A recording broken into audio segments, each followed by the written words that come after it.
Kenmore City Council is now in session. Would the clerk please take the roll?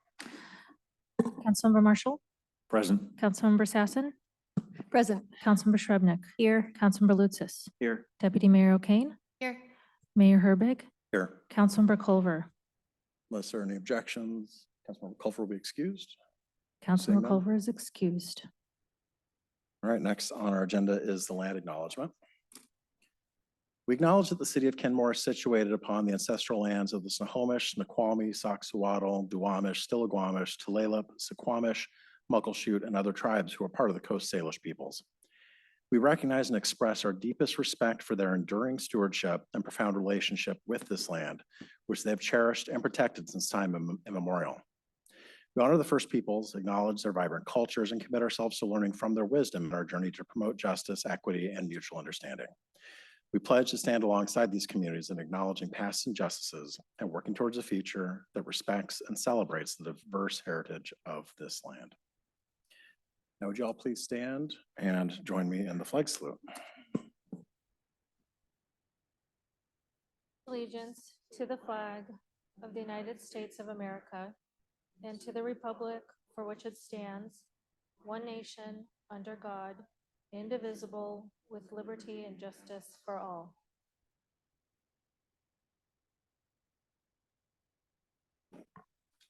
Next on the agenda is approval of the agenda. Unless there are any objections, the agenda will stand approved as published. All right, seeing no objections, the agenda is approved. Up next, we've got a proclamation for Youth Poet Laureate Day. This will be accepted by Arts of Kenmore President Judy Elbert on behalf of Elizabeth Wang, who is the Youth Poet Laureate. Whereas the Arts of Kenmore is committed to uplifting the voices of emerging youth poets, written and spoken word artists, supporting career and college readiness, and engaging youth through civic and community leadership. And whereas the Arts of Kenmore conducted a thorough adjudication under the purview of the National Scholastic Competition Guidelines, and whereas Elizabeth Wang was selected and has accepted the title of Youth Poet Laureate to represent the community of Kenmore, Washington, with utmost distinction to the best of her ability throughout her life. And whereas Elizabeth will release a selection of her original works to be published by East Point West Press, and whereas Elizabeth will create a community service project expanding the reach and platform of Youth Poet Laureate by engaging peers and audiences in the region around the issue and/or theme that holds special significance for her. And whereas Elizabeth will promote National Poetry Month in April and participate in a variety of community and regional opportunities and platforms engaging community in accessible poetry, arts, and culture. And whereas Elizabeth will dedicate a year of service to represent the Kenmore community and her peers from May 2024 through May 2025.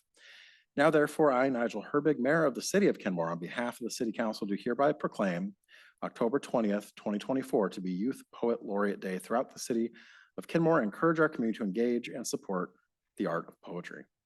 I'd like to invite Judy to say a few words. Well, thank you, Mayor Herbig and the council for your support for the arts. It's very much appreciated by the Arts of Kenmore and your support for the Youth Poet Laureate program.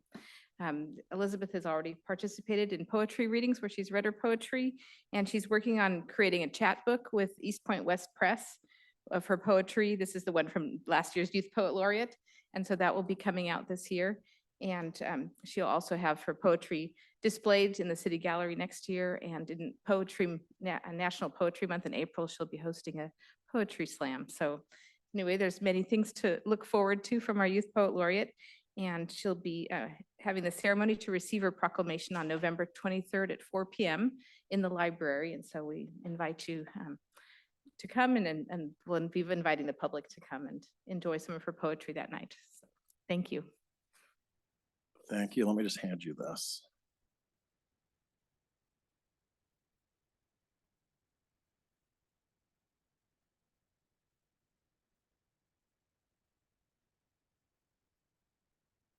Mr. City Manager, where is the fun? Last week, Mayor Herbig and Councilmember Lutsis were able to attend the groundbreaking ceremony for the new Kenmore Elementary School renovation. And Here's the beginning of the ceremony. And we learned that the original school was built in 1955 for about $450,000. So this has an overdue renovation. The whole campus is gonna get a revamp and new buildings, and really excited about that. I also learned that that dirt playfield is going to be synthetic turf, and also learned that the old play structure that was built by the community many years ago and fundraised by the community, that's being replaced with an inclusive playground as part of the project. So the next photo is just great. They actually had the kids be the ones that shoveled the dirt. So that was just the cutest thing I pretty much have ever seen. So yeah, so it was a good time.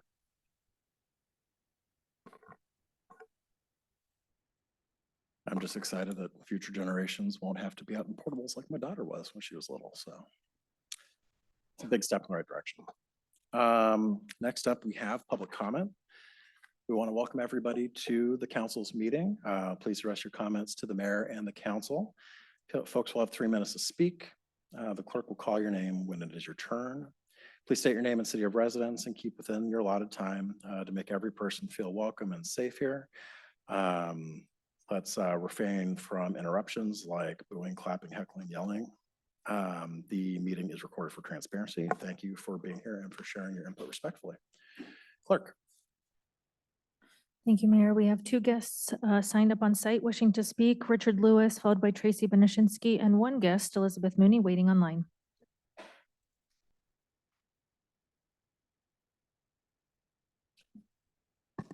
Mayor Herbig and council members, thank you. I'm Richard Lewis, a resident of Kenmore. As a follow-up to your land acknowledgement, I'd like to speak about a different history issue. Did you know that the purpose of celebrating Columbus Day was to encourage Americans to be more accepting of immigrants, Italian immigrants in particular? The Italian explorer, Christopher Columbus, was meant to be the symbol of the holiday, not the focus of it. Italian Americans had suffered appalling violence in New Orleans, tarnishing political ties back then between Italy and the United States. In response to that, President Benjamin Harrison in 1892 commemorated the explorers' acknowledgements and pledged to protect foreign nationals from mob violence. Italian Americans now had a way to be included in the American story without persecution and to raise the status of a badly oppressed Italian American community. In the year 1937, President Franklin Delano Roosevelt proclaimed Columbus Day an official US holiday, and for good reason. This day celebrates the explorer's arrival in the New World and the enduring impact of his journey on the course of history. Changing topics now over to, switching the topic over to what's on the business agenda tonight, just a simple comment. Regarding State Initiative 2066, I asked the council to promote energy choice by protecting access to natural gas for Kenmore residents and businesses. Thank you.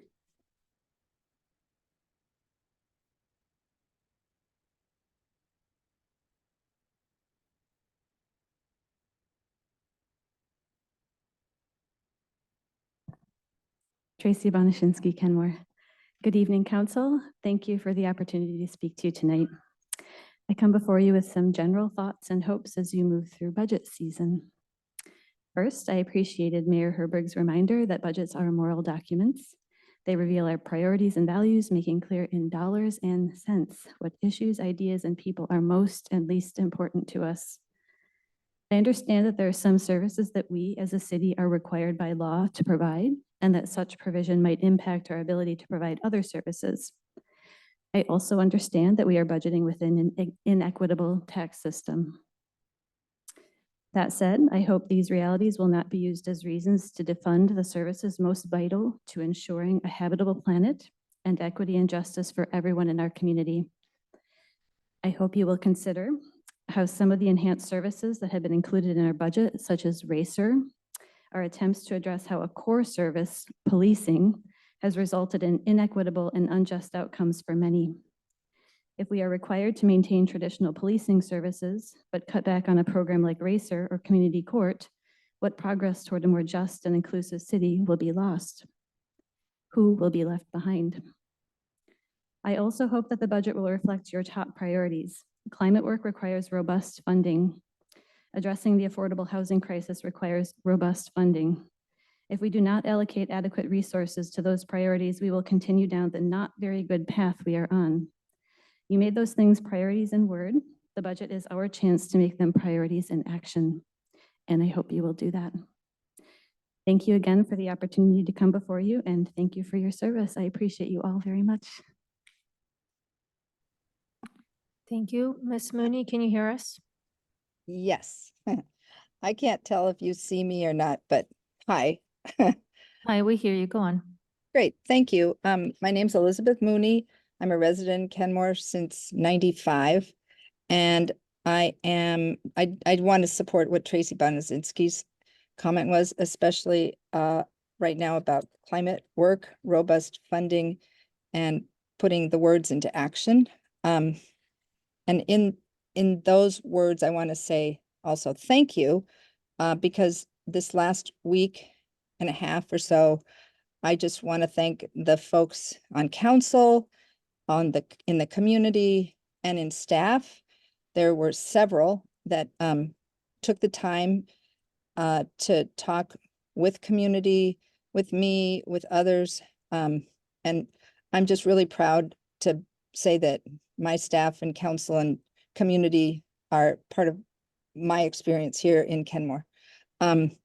So this coming week, as president of PERC, which is People for Environmentally Responsible Kenmore, post Streamfest and post summer, we're going to be having a meeting. It'll probably be it'll be consecutive months, because what I'm hoping to do is get more of these meetings with connecting community, council, and staff, and the ideas around things like the climate action plan and culverts. And here's the announcement: on October 16th at City Hall in the community room, PERC will be having a meeting. It'll start at 4:30. If any staff or council or community want to join, that would be fabulous.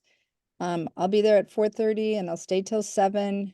We might go out, get a snack afterwards, but we'll be doing some PERC business, follow up on Streamfest, some announcements that we've learned about on 61st Avenue Northeast, otherwise known as Cat Whiskers, but it's the Chet Shotthel watershed that we're hoping to focus on. And we're going to be talking about some of the policies. We've got a community member willing to give some information, Jim Howard, and we'll be bringing out the sturgeon data, and just looking forward to the culvert that'll be replaced for salmon restoration on Bothell Way in the next few years. So come and join and share.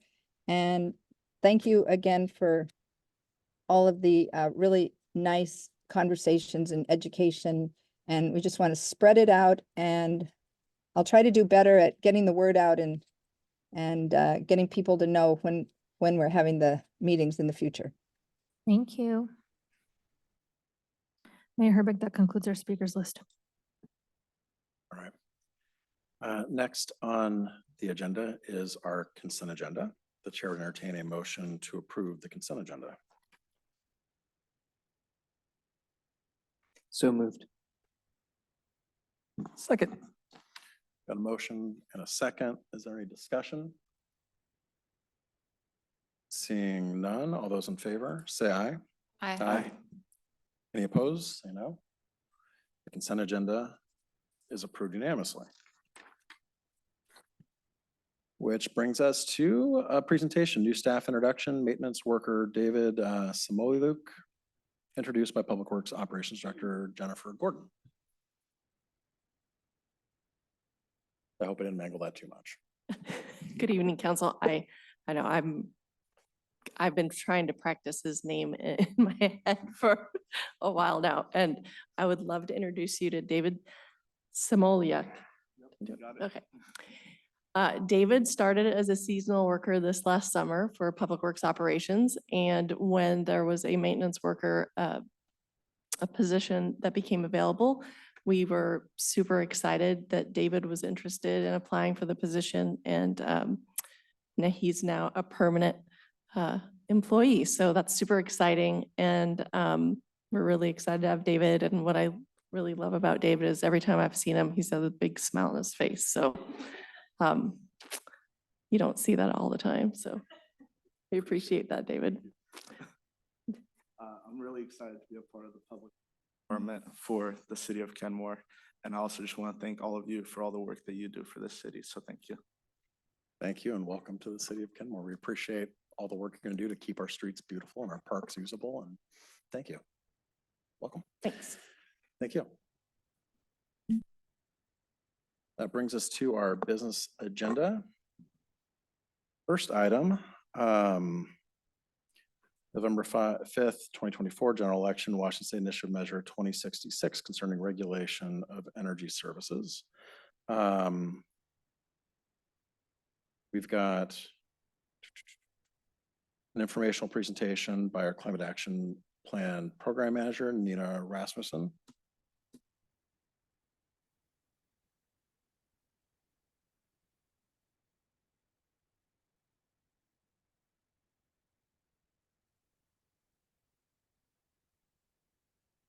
Thank you, Mayor, Deputy Mayor, and Council. Tonight before you, we have some information about Initiative Measure number 2066. And so I will be going over a brief summary of that initiative. So just as a brief recap, this initiative is on the ballot in the upcoming election on November 5th. That does allow City Council to the opportunity to make a formal statement regarding the initiative, either in support or opposition. And with that, I will just be covering some of the highlights as to the proposed changes that the initiative would enact. So before I go into that, it would be helpful to know how the law is currently in place. So to give you some background as to that, earlier this year, the Washington Decarbonization Act was passed, also known as HB 1589. And this was largely enacted towards large-scale utilities. So in our case, Puget Sound Energy. And a lot of this has to do with their planning for the future. So one of the big things that the law did was it consolidates PSC's reporting and their planning requirements into a single plan, which is then submitted to the Utilities and Transportation Commission, or UTC. There are different components of this plan that must be met under the Decarbonization Act. So for instance, the plan has to forecast customer energy demand, as well as provide proposals for reducing greenhouse gas emissions from its own operations. The plan must also explain, or PSC must explain, how they will transition from natural gas over time to electricity in a cost-effective way. Not only that, but they must show that they're meeting energy efficiency targets, that the plan will result in a reasonable cost to consumers, and that it does in fact reduce greenhouse gas emissions. And the UTC will evaluate that before it will approve a plan that PSC puts forward. In addition to that, the Washington Decarbonization Act also prohibits PSC from offering customer rebates or incentives to buy specifically natural gas appliances. And I believe that goes into effect in 2025. Initiative 2066 proposes several changes to the Washington Decarbonization Act. by repealing and amending certain provisions. So to recap some of those, the initiative proposes to prohibit any rate plans that PSC might put forward that would restrict access to natural gas service, as well as any planning requirements that would ultimately lead to gas service being cost prohibitive to consumers. The initiative aims to, or would also propose that PSC, or excuse me, the Washington Decarbonization Act piece is repealed regarding the rebates. So PSC would be allowed to offer those rebates and incentives in order to purchase gas appliances or equipment. In addition to that, the initiative would stipulate that PSC would not be required to educate consumers about the benefits of electrification or availability of electric rebates or on appliances that are energy efficient. However, they may still choose to do so even though they are not required. This change would also require that all gas utilities, local governments, any sort of authorizing jurisdiction must allow natural gas to any resident consumer who so chooses to have that as their energy source, even if other energy sources are available to that consumer.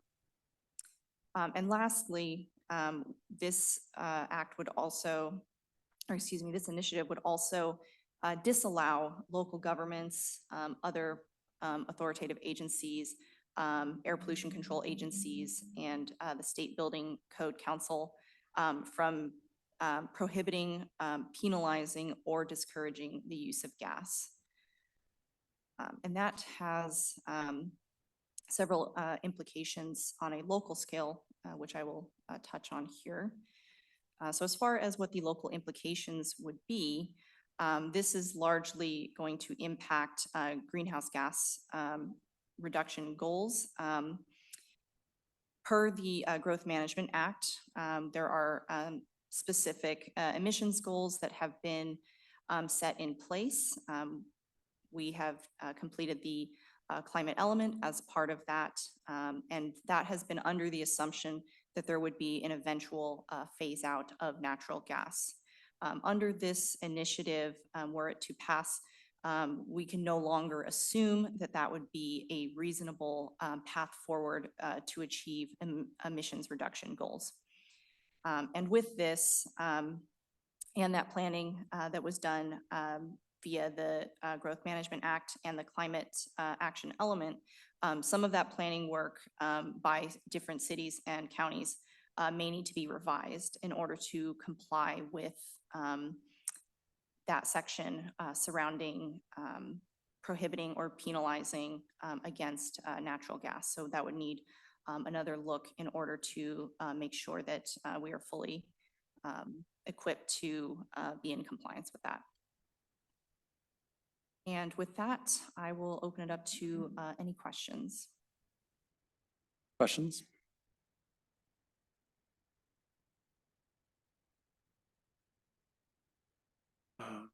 Okay. Not seeing any questions then. Then we're going to open this up for public comment pursuant to RCW 4217A 555-1. Members of the public are afforded an approximately equal opportunity for expression of an opposing view. So anybody who wants to speak on this is welcome to testify. Do we have anybody? Did we have people signing up first? Clerk? Mayor Herbig, we have one person online wishing to speak and no one signed up on site. Okay. Elizabeth Mooney, can you hear us? Yes. I'm just trying Go to ahead. grab. I may have to just postpone this and write directly to the council, but I really appreciate the presentation by our staff.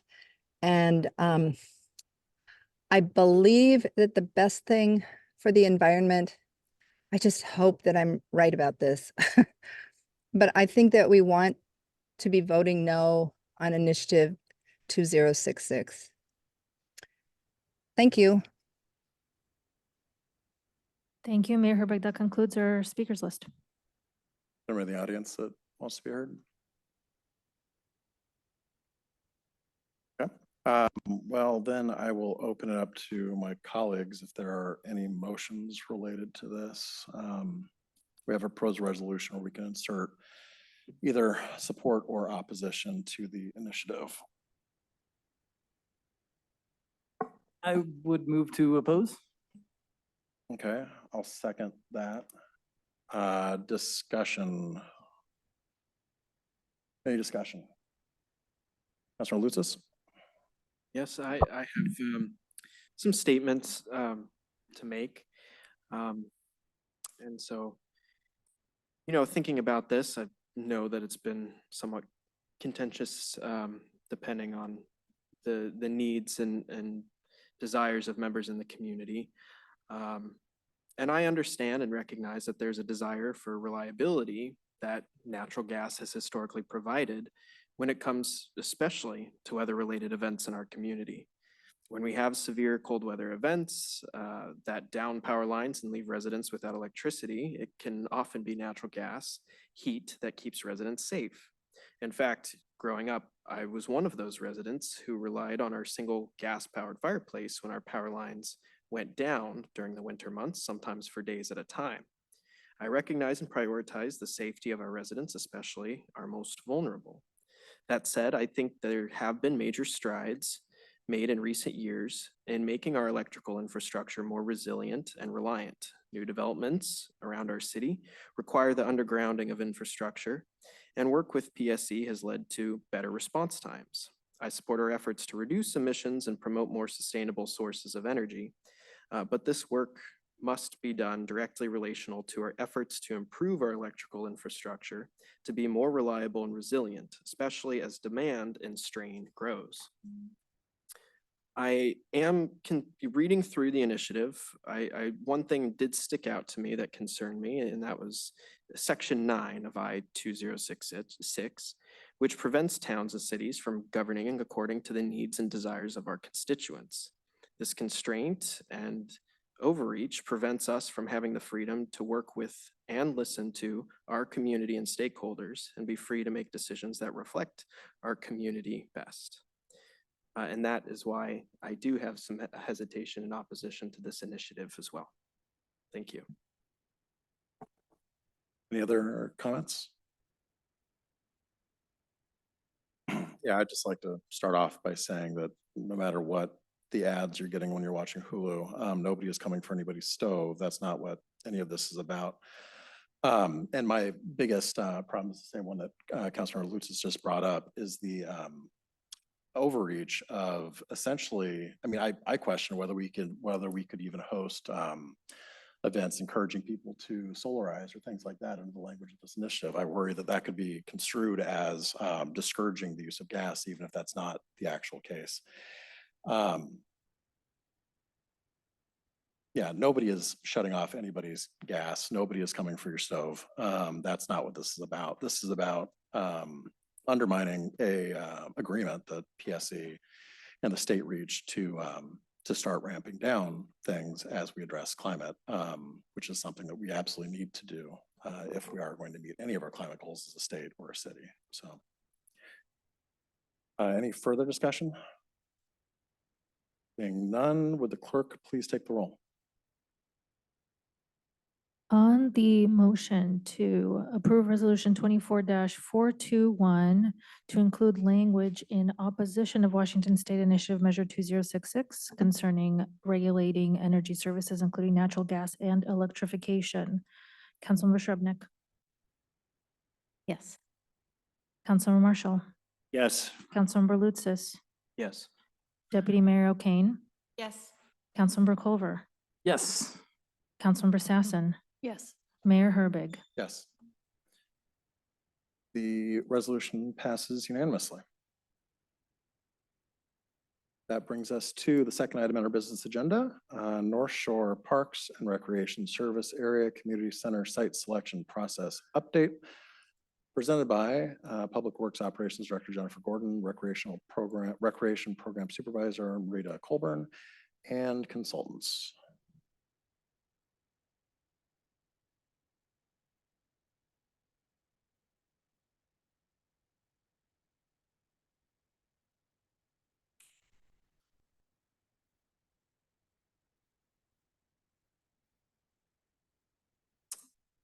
Good evening again, Mayor, Deputy Mayor, and council members. I'm going to provide a brief kind of summary of the agenda bill, and then afterwards we can have a discussion and ask questions and all that kind of stuff, okay? And in the background, I don't have a presentation, but we do have the North Shore Park and Recreation Service Area map up on the screen for you. So tonight we're here to provide an update on what the North Shore Park and Recreation Service Area, otherwise known as NPRSA, is currently working on. Councilmember Srebnick is currently serving as the board chair, while Councilmember Lucis is serving as the alternate representative. And then Marita Colburn is our city staff rep, and she attends the board meetings also. Then NPRSA owns and operates the North Shore Senior Center and the Health, Wellness, and Adult Day Center. While the NPRSA is looking at a levy-funded repairs for the North Shore Senior Center, they're also looking conducting a needs assessment and feasibility study for a youth community center. During the summer, the NPRSA requested the cities within the service area provide a list of possible properties that could potentially house a community center facility. This was prior to having any sort of established criteria for a future facility, and Kenmore provided a list of possible properties prior to receiving any of the results of their first community survey. That list included the city-owned properties located at the current interim Public Works yard on Bothell Way, the formerly known as the Cozy Inn property on Bothell Way, and then Rhododendron Park. And the reason Rhododendron Park was included in that list is because the master plan includes a potential for rebuilding of the senior center or a small expansion to the senior center or community center space. Staff also floated ideas for non-city owned property that would require further discussion with the property owners themselves. Those included the old Kenmore precinct over on 73rd, owned by King County, and then Lake Point, owned by a private property owner. The city of Bothell determined they did not have any properties that they wanted to move forward, while Woodinville has either purchased or is in the process of purchasing a property specifically for a community center type facility. The results of the first community survey are in, and they showed the community desires an aquatic center, followed by indoor recreation and educational classes. The NPRSA consultant is preparing for their second community survey. They would like to include site locations as part of the survey.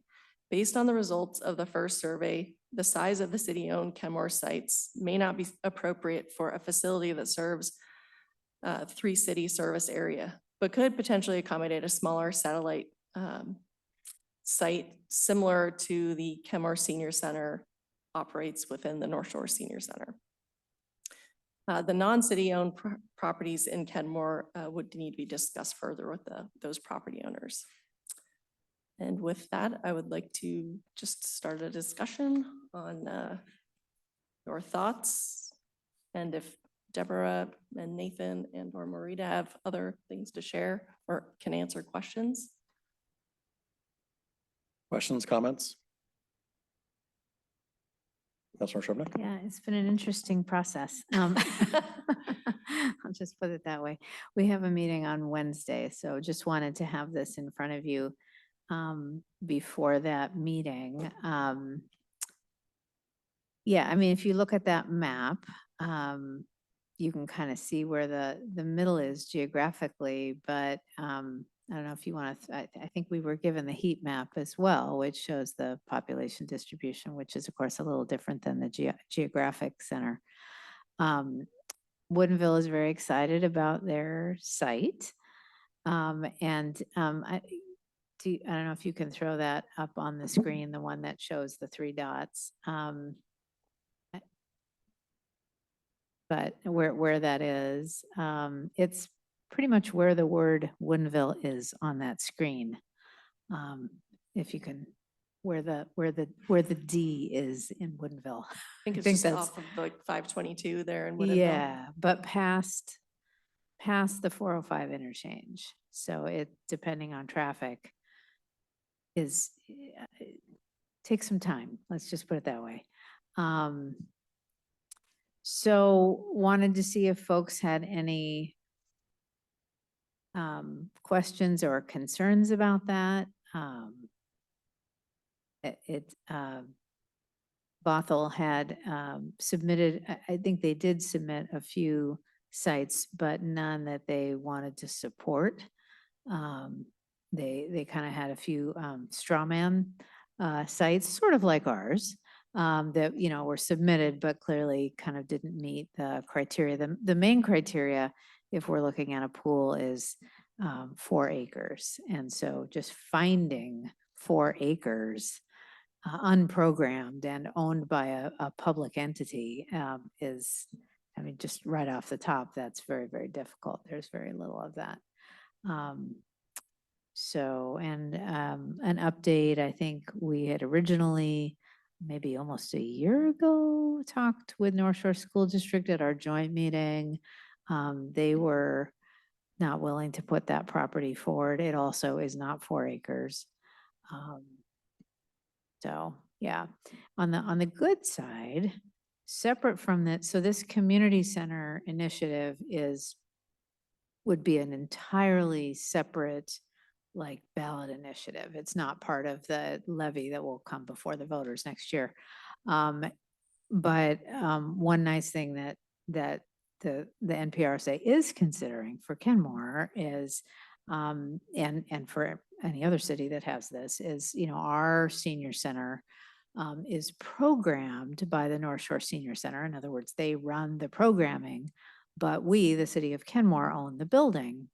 And one thing that I think we have been able to move forward for Kenmore is the idea that there would be a fund that could support in kind of a matching capacity, capital improvements, capital repairs, capital improvements to buildings that are owned by the respective cities, but not owned by NPRSA, but programmed by the senior center. So that would be our building at the moment. So that's something for Kenmore. But going back to this community center, I think it's probably highly unlikely that folks would rally around any of our Kenmore sites, just on the basis of size and geography, but wanted to open it up to this group for questions or comments. Questions, comments, Councilor Marshall? Thanks for the work. It's very important. The idea of getting a pool back is very close to my heart, as you guys might know. And historically, it was, of course, situated in Bothell that we found the North Shore Pool that Olympians Candy Coastie and Tracy Ruiz in synchronized swimming used to practice at. And thousands of kids from the North Shore School District learned how to swim for pretty much free. My thought is that even though it seems Bothell is reluctant, it would be great if we could somehow get them to see the utility of Wayne Curve, because I think there is acreage to deal with there. I'm not sure if there's 4 acres. There might be. And there's some amount of acreage that they can build on.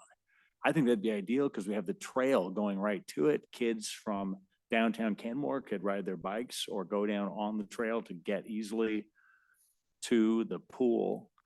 And it's also more centrally situated for Bothell and, well, theoretically Woodinville, but at least it's much further east than something in Kenmore and yet close enough to us. So my big chair would be to see if we can get Bothell interested in Wayne Curve, or how, if we can't, how we can think about how to further induce them. Thanks. Yeah, I will definitely carry that forward. That has been raised. And they are in they want to be in a more deliberate planning process just about Wayne. My thought was, well, this would be good input if we, put it in the survey. I don't think that was their position. And quick claim to fame, Candy Costi was my year at Inglemore, just saying. So yes, I will raise that as coming from this council. Are there other thoughts? Councilor Sassen. I want to reiterate your comments that a pool and a community center feel imperative to me for this community. So I just want to put my full support behind that. I grew up in a town with a Olympic-sized community pool that was open access to everybody, and it was a big deal. It was defining in my childhood, as my mother was a teacher and we spent the summer there. I love the idea of there being capital improvement money for the Kenmore Senior Center, matching funds for that. That's a good deal. I love that. And I want to say that I personally would oppose the transition of Rhododendron Park to anything other, honestly, than what it is right now. We have old and remarkable plants there. It's a destination park in our town, and I would love to see that come off the list in favor of someplace else. Thank you. Any other comments? Yeah, just speaking for myself, I'm a little reluctant to support something so far east. It feels, I question whether the voters will get behind, or at least whether Kenmore voters will get behind a location that far away, I agree. And the other thing that I wanted to raise, I almost forgot, is North Shore School District has, despite best efforts, at least it seem like best efforts, has not been involved in this planning process, essentially. And I am, I know I wouldn't talk to you about it, but I really feel like we need to take a beat and bring them in. I talked with Amy Cast a couple of times about this now. I mean, they have 8 swim teams. And if we think, and they are interested in this, and, to not have them involved at the ground floor of planning just seems like a real misstep, particularly if we even remotely think they might participate in the funding side of this. So so that's another piece. And, just clocking the time from Inglemore to this site at 2:00 in the afternoon last Thursday, I put it in my phone, the 2 addresses, and it was 25 minutes. That's a long time. I mean, that's further than either of the 2 sites we were looking at in our studies, the 2 pool studies. So anyway, I don't think it seems to be the site that is rising to the surface, but only because we don't have others that have. It's just for a lack of other sites at all. So if you have thoughts on that, other than what Councilmember Marshall said, be open to that. Any other comments? Councilmember Culver? Yeah, thank you. Yeah, we got a pretty vivid play-by-play on how the finances are going with the school district right now. And still found some way to make the boat thing happen. So, I'm interested if they're game, but that wasn't the impression I got. So I guess in absence of anything from Kenmore, if we're expressing some interest in taking Rhododendron off, it sounds like it's wouldn't build then. They're excited about this. They're moving forward with this. They're making a play, right? So I don't know. It sounds done to me, but I don't know all the details. So yeah. Any other comments? Councilor Sassen. I just would like to understand better where the Woodinville site is. Can we have? We do actually have, we didn't include that in the packet, but I think, do you have a?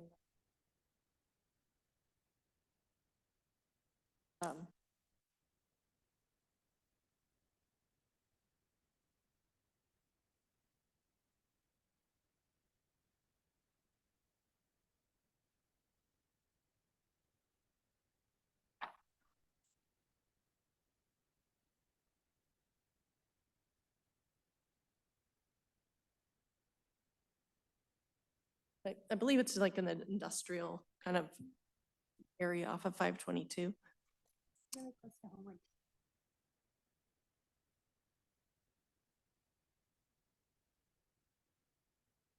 Deputy Mayor? So if I was getting off 522 going to Woodinville and take that first right, heading kind of towards Hagen's and the little movie theater and everything, that Homeward Pet area.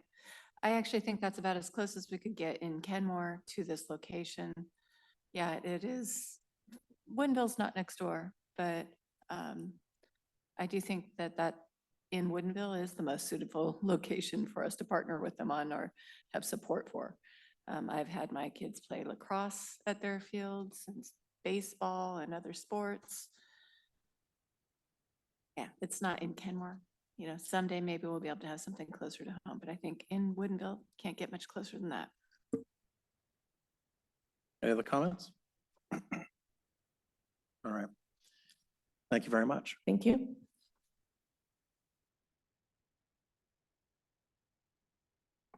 All right, next up, excuse me, budget presentations, general fund revenues, city council, city manager's office, city clerk's office, housing and human services, public safety, finance administration, legal, human resources, non-departmental, special projects, and development services presented by various department heads and staff. Hope you all remembered your binders.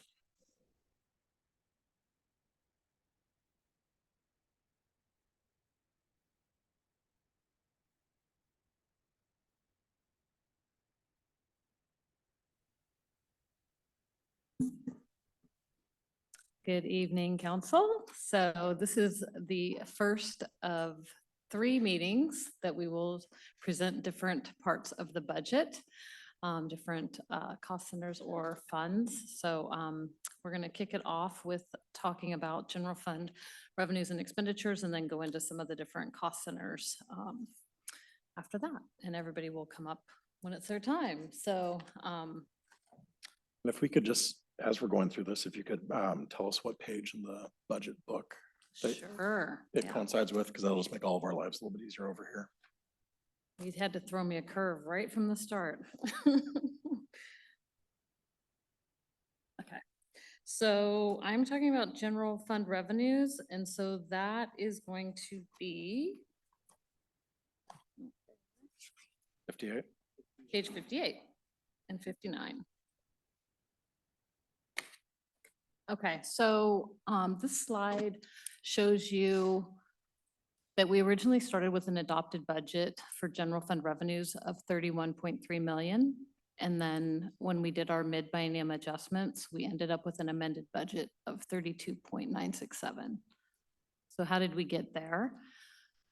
It was determined that we needed to make increases in solid waste utility taxes, and that was a new tax, so that needed to be added to the budget. It was never in the original base budget.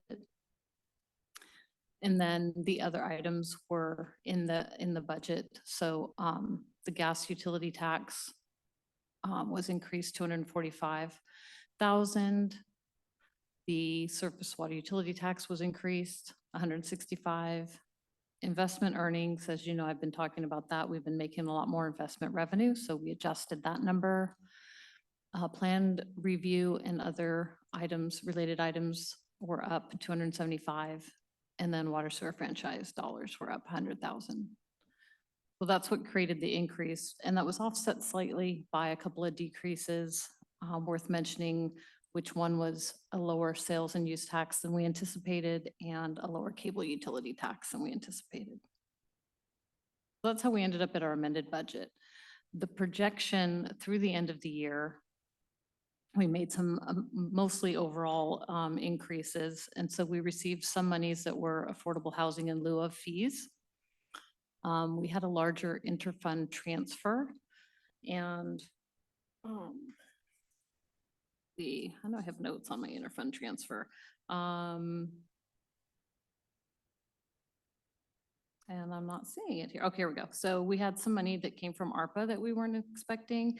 And then we had dollars that came from transportation capital and parks and a little bit from the West Sammamish Bridge. So we had more than we originally budgeted that came in as repayments from other funds. And then building permits, again, higher than anticipated projection, higher investment earnings, and inspection investigation fees are coming in higher for the current biennium.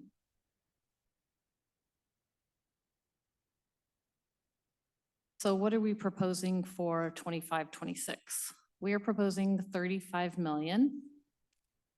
And that is based on assumptions of a 1.9% property tax levy increase, plus 130,000 in bank capacity for both 25 and 26. So the reason it's more than 1% is the new construction dollars that we get also. We are anticipating sales tax up 3% in 25 and 1.5 in 26. And then the new surface water and solid waste utility taxes that were introduced in 23 are expected to bring in approximately 1.77 million or 47.5% more than the prior initial biennium. That's because the one was new. I think both were new. Telephone cable utility taxes are down. As you know, people aren't using cable, they're not using house phones, so those dollars are going down. We're adjusting for that appropriately. And then obviously interest rates are starting to come down, so it's really hard to predict that. So I tried to be pretty conservative and dropped those rates quite a bit because we don't hold our bonds that we get, investment bonds. We don't hold those for more than like 2 years at a time. So we're gonna see those big rates of 4 to 5% roll off, and we're gonna have to get lower rates. And then development revenues are predicted to be down from the current biennium about 8.9%.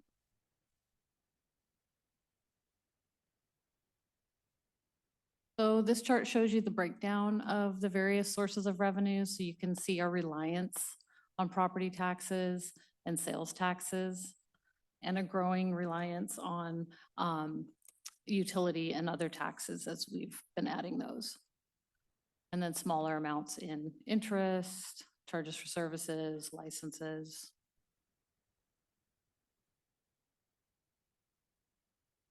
So our expenditures, we started out with 31.2 million as an adopted budget. And then when we amended, we went to 32.7.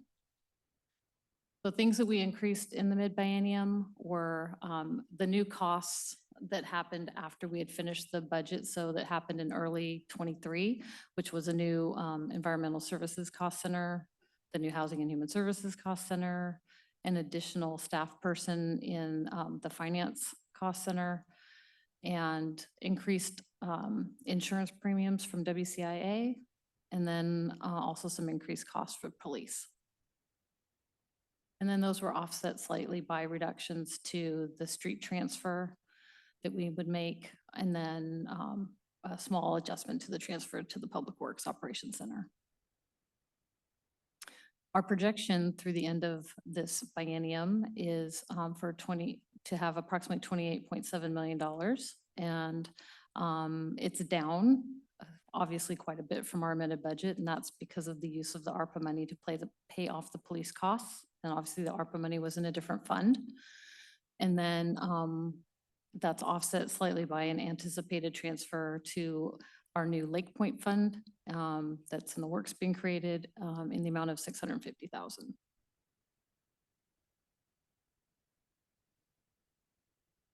So what are we proposing for 25-26?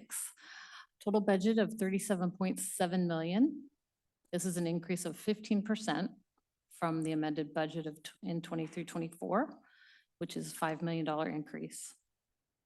So our assumptions is that we will be using 2 million of our general fund reserves for special projects. And you'll see more on that later in this presentation. Using 650,000 for Lake Point, 240 to build up our building preservation reserves, which we don't have any, so we're starting that, and we want to build some monies up there for future need. More increase in WCIA premiums, an increase in our public safety costs of $1 million, additional contributions to Arch and Human Services, and new positions, which will be presented shortly for a total of 492,000.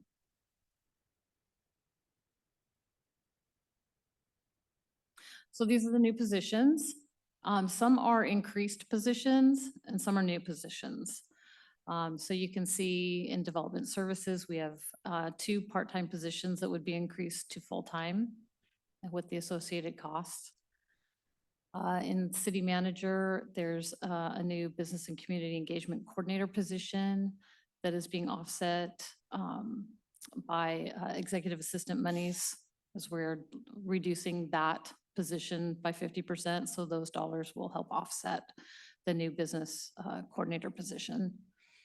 In engineering, there's 2 positions in engineering and they are multi-funded. So this is the portion that would hit the general fund. And then the other 2 funds impacted is transportation capital and CAPE. So that's your total 492 for the biennium. And then I've also included, just so you can see all the new positions somewhere, and we'll probably bring this up again later, but I just wanted you to have this here now since you're only seeing part of the picture.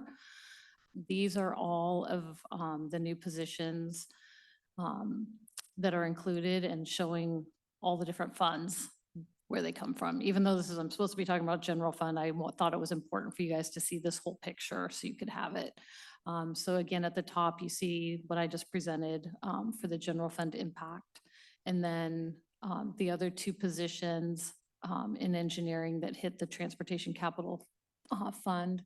And that totals 236,000. And then the 2 positions hit the CAPE fund for 245,000.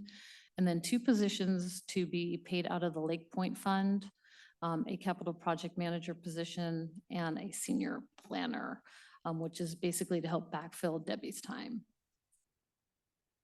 So that's the impact of all the new position changes for this biennium as of today in the budget.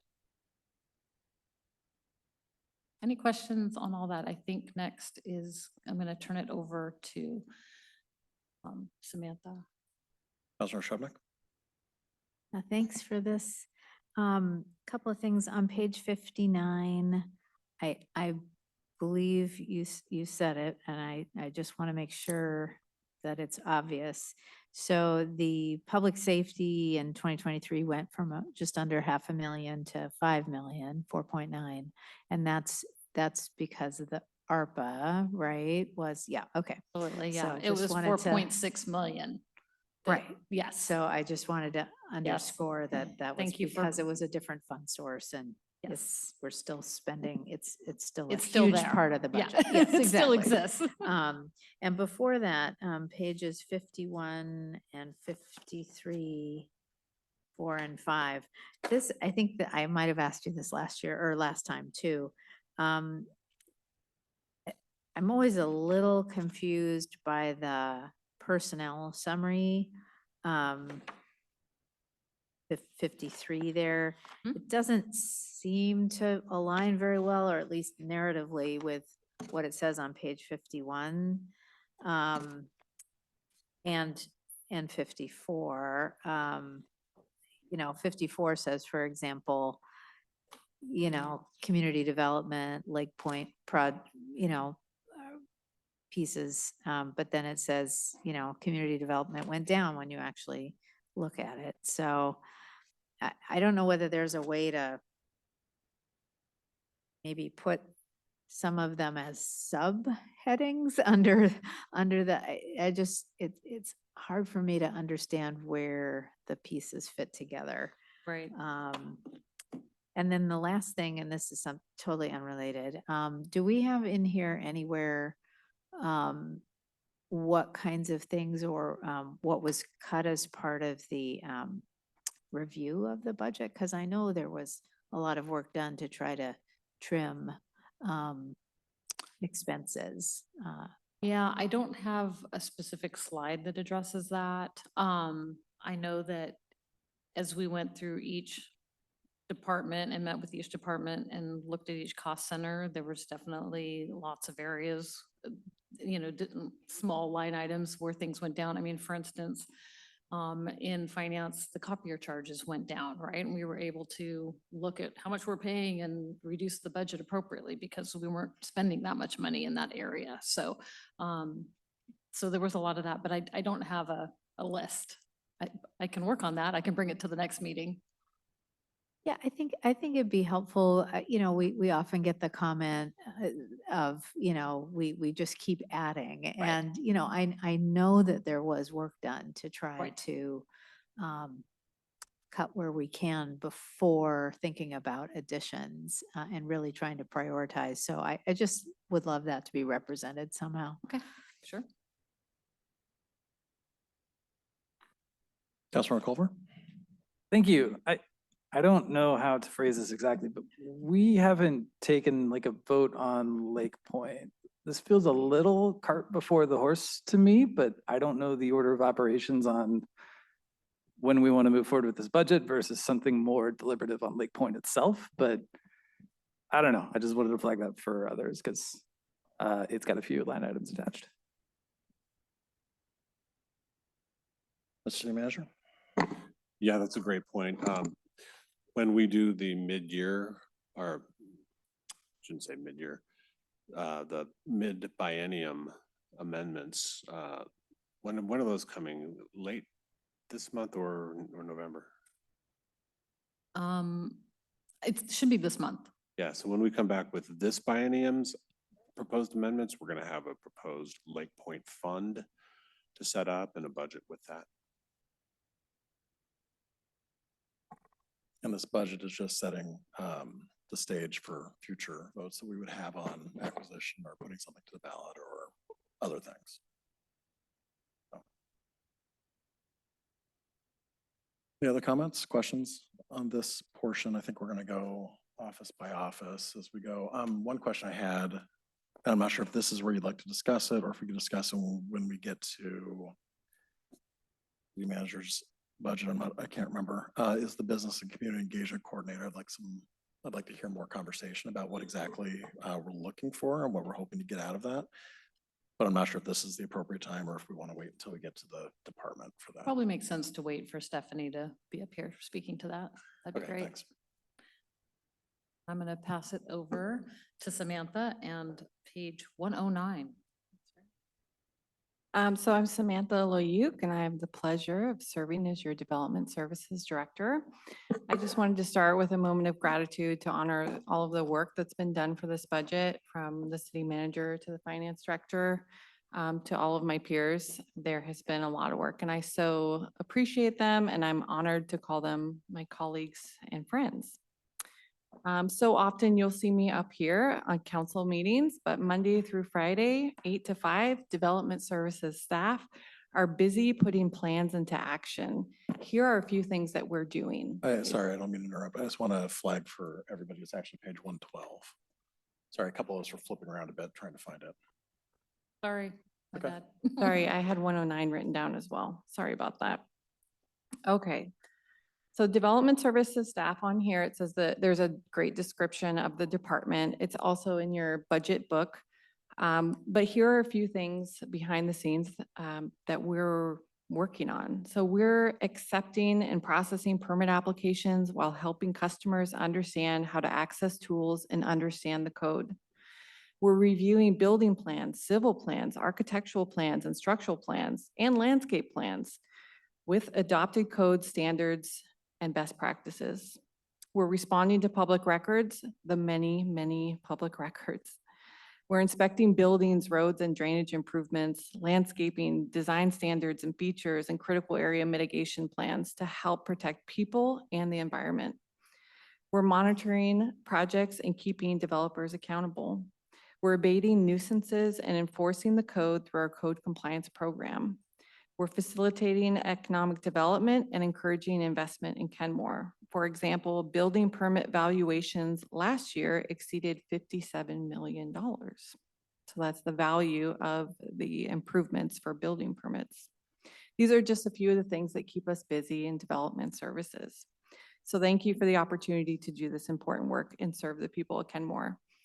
To get this done in the 2025-26 proposed department budget, we have $3.8 million budgeted. The previous biennium budget was 3.3, and the approximate or the difference is approximately $500,000 between the two, and that is mostly new mybuildingpermit.com backend system replacement software, which we had Tyler Running come and speak a few weeks back, and there will be more information of that forthcoming, as well as modifying 2 staff positions from part-time to full-time.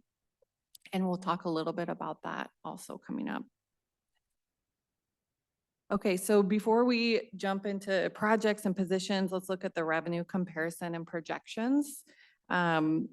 So these are general fund dollars only. These are not counting things like the parks, traffic, school impact fees, or other fees that are collected as part of the development or permit process. This is general funds.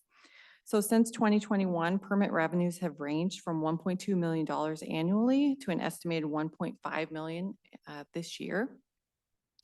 The increase in revenue in 2023 and 24 is primarily due to larger projects. For example, we have 25 Degrees condominiums across the street on 182nd. That's 257 units, I believe, across 5 buildings. So 2 of the 5 buildings are under construction and a third is near permit issuance. And that accounts for a lot of some of the increase that we've seen last year and this year. Because the project is phased, I'm not sure if those 2 last buildings are going to come in 2025 or not. So these numbers are conservative. The projections in 2025 and 26 range from 1.3 to 1.36 million annually. It looks like a larger difference on the graph, but those are the numbers. These are, again, conservative, reflecting a cautious approach to future expectations. However, they still provide valuable insight. Revenues were projected to decrease by approximately 13% in 2025 and then slightly increase or rebound with a 3% increase in 26. So as Melinda mentioned, that if you compare the bienniums, that's 8.9% of a decrease. Some of the highlights and changes in the next biennium include a couple new or transferred programs. So it says new programs. The first is animal sheltering and services. That's not a new program. It was transferred to development services. So it makes our budget look a little different if you were to compare just from the previous biennium. Another work plan item is the business registration contractor verification. This is from the business registration went live January 1st of this year, but this body of work is intended to represent the work that will be done in permitting to track which businesses working in Kenmore have the proper endorsement prior to permit issuance. So that's a work plan item, and it's not a functionality that our current system has. Other items and challenges that we see coming in the next biennium include compliance with permitting timeline requirements of SB 5290. SB 5290 amends the Local Project Review Act, which is RCW 3670B, with the intent to increase the timeliness and predictability of project review. This becomes especially challenging as new regulations increase and the complexity of plan review increases the time for permit processing. More information will come to council this year on SB 5290, so stay tuned. However, in terms of a budget and impact on staff workloads, it does represent a significant work plan item for the department, which is part of the reason that we're proposing to increase the 2 part-time positions to full-time. The department's work plan going into 2025 is focused on efficiency, fixing permit software errors, and investing in long-term solutions in an effort to meet permit deadlines while maintaining a relatively small staff. The next slide represents some of the projects and work plan items that are coming up in the next biennium. So you can see there are development projects by name. So those are projects that represent a large workload or that have high valuations that could impact permit revenue. There are also code amendments. There are likely more than this that will be on our work plan, but that's more to come. And then other items like customer service, 5290, process improvements, and then system upgrades. The systems and the mybuildingpermit.com backend system that we're partnering to develop is a work plan item and takes a lot of time. We have staff on the steering committee to provide input on what Kenmore needs. I'm so glad to be part of this because on our own, without the eGov Alliance, we couldn't afford something like this. They are creating a system that is going to help us with reporting for 5290. There will be like a stop and a starting clock and a stopping clock so we can accurately report how long we are having with these permit applications in review because we do have to report on that. So that represents a work plan item for the department as well. And then just records management, continuing to scan paper files and just go digital. And the last slide for development services is the 2 positions. And ideally, I mean, in a perfect world, maybe we would have more, although I kind of like being small and nimble and there are less layers, so it helps with communication. But as we were looking at SB 5290, in order to meet these review timelines, we're like, whoa, we need so many more reviewers, right? We have 1 planner, 1 development review engineer. 1 person in these positions can make it really challenging to meet some of these deadlines that are coming. So we're not proposing that. That was just a side note. What we are proposing is to increase the building official from 0.75 part-time, so that's 30 hours, to full-time, 40 hours, and the permit coordinator from 0.625 to 1.0 full-time. Do you have any, that was a lot of information. What questions do you have for development services? Councilmember Marshall. Which new proposed position more addresses the 5290, or both of them, or is it one more than the other? It's both of them, definitely. Building plans, the building official does building plans review on complex projects. So commercial, multifamily, like the condominiums next door, and some new applications that we received, we need that time from the building official. And then the permit coordinator is essential for processing, especially as we're trying to work on this permit system. Time is getting taken away from our full-time permit coordinator to invest in this new permit system and to really make it a functional system.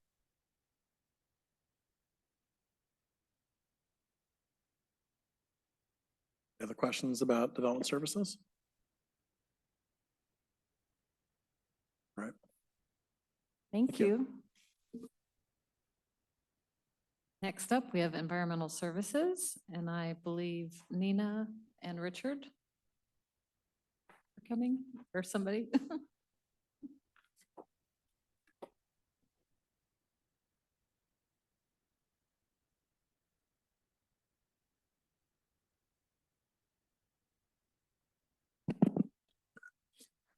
Good evening. So Environmental Services Department, just to start off, we do operate out of. Sorry, just. Page 99. 99, yeah, I was just looking it up. Thank Oh, I you. don't have- 99. Oh, is that the note she's giving you? Excellent. Yes, so I'm here to discuss environmental services. And just to start off, I wanted to clarify that the Environmental Services Department does operate out of two funds. So we have the pleasure of working in the Surface Water Management Fund, as well as the Environmental Services Cost Center and the General Fund. And tonight I'm here to just discuss the general fund portion of of our work, which focuses on implementing the city's climate action plan. I'll be back another time to go into more depth about our Surface Water Management Fund budget work. But there is a lot of work that we do in that fund that supports and our climate action goals as well. And we'll go over those in more detail then. But this evening, discussing the Environmental Services Cost Center and the General Fund. And as you see in front of you, our primary goal here is to implement the climate action plan and reduce greenhouse gas emissions by the target dates that you see in front of you, as well as increasing the resilience of the city's natural environment and the community to the impacts of climate change that are inevitable. The budget I've shown here in front of you for 25 and 26 is primarily supported by a variety of utility and license fee increases that we enacted over the last couple of years. And then we also have been relatively successful in leveraging these dollars with several grants these last couple of years as well, really stretching our dollar.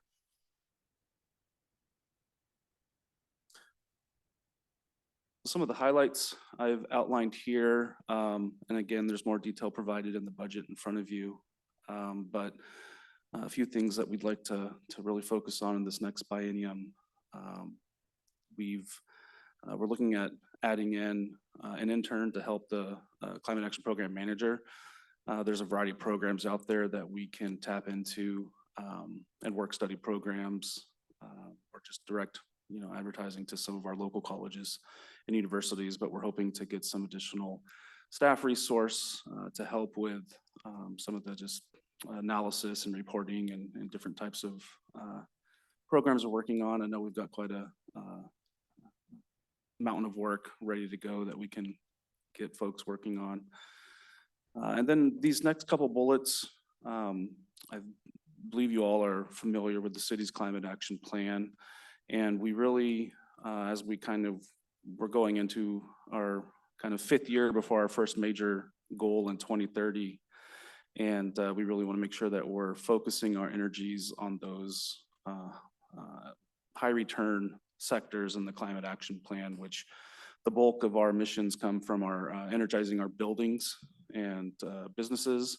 And so focusing on programs around electrification, solarization, weatherization, and home efficiency. So you'll be seeing the development of more of these types of programs and attention.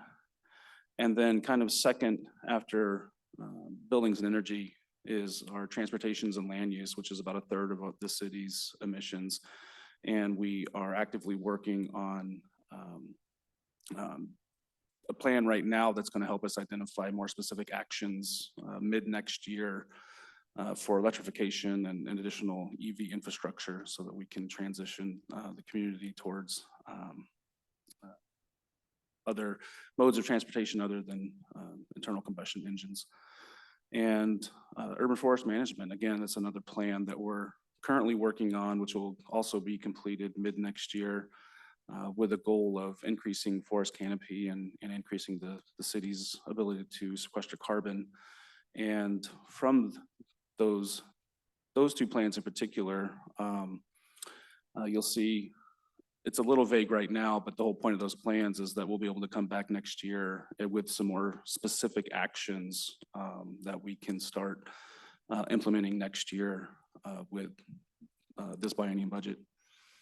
And some of the ongoing important work that we also are working on is education outreach. Many of the programs that we have rely on engaging with our community and educating them on the options that are out there and working with them to make some of these transitions so that we can reach these goals. And you also see in this biennium to support that, we've provided funds to develop incentive and financial support programs to really help implement these actions that otherwise might not be financially in folks' best interest, but hopefully we can kind of provide that incentive. And then also for those members of the community that could use some financial assistance, hopefully these programs can help them also be involved and be able to participate in these programs.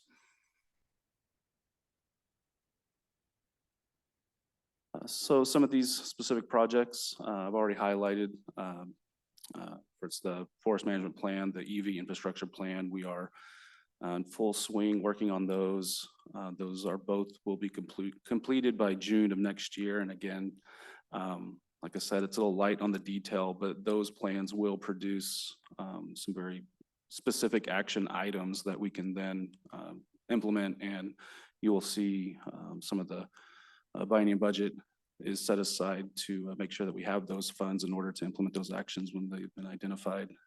We continue working with electrification, weatherization programs with the community. We have formed a Climate Action Advisory Committee, and we're very active with working with that group. They've come up with a lot of great ideas, and they've even, I think it's been a couple weeks now, I know we hosted an event that was completely derived and put on by those folks. It went really well. Additional education outreach programs. We're implementing a citywide streetlight replacement of all the streetlights throughout the right of way. The Public Works Operations Center. We have secured some funding. Again, some of that is contingent on some of these initiatives that council have spoken to in these last couple months. But depending on how those turn out, we have some funds secured, and then we're still awaiting to see if we get awarded additional ones, and those will help us really expand a lot of the environmental design elements of the operations center that we're excited about. We work with our waste management partners and continue to coordinate different programs with them and support recycling, education, outreach, and again, a lot of grant work.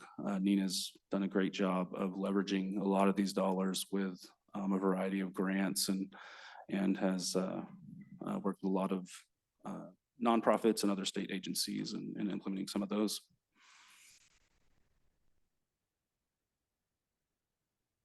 So the staffing in this part of the group, and the general fund side of things, our Climate Action Program Manager is funded through the general fund. A portion of the administrative specialist, so that position provides a lot of project assistance and administrative support, helps with the website needs and some of the education outreach events and getting materials ready and even helping at the events themselves. The intern I mentioned a couple slides back that we would be funded from this fund. And then there's also support, some overlap with the surface water management side of things. So you can, that second column is not necessarily coming from the general fund, but there's some additional resources and overlap in some of the climate action work with those positions as well, including myself, the GIS analyst, and our environmental service technicians.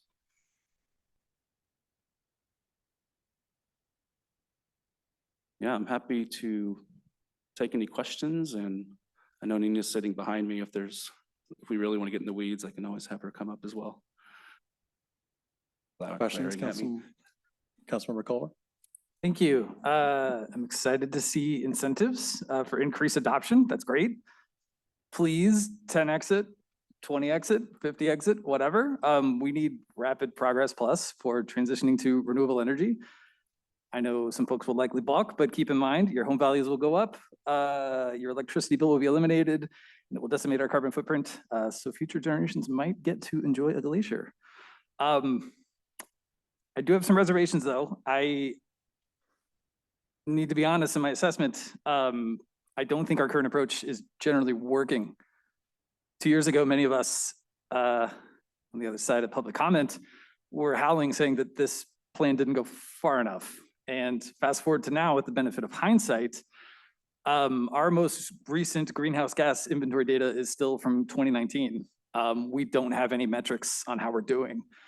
We burned a couple of years and now only have 2 more years to go. So I think it would be a mistake to continue down this path and hope we can try something different. That's all I got. Thank you.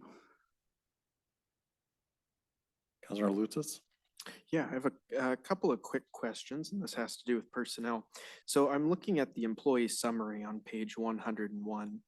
And I noticed that the Climate Action Plan Manager in 2023 and 2024 was listed as 1.0 FTE, and then 2025 and 2026, it's now budgeted as 0.9 FTE, and I was curious where that 0.1 went. Yeah, that's a great question.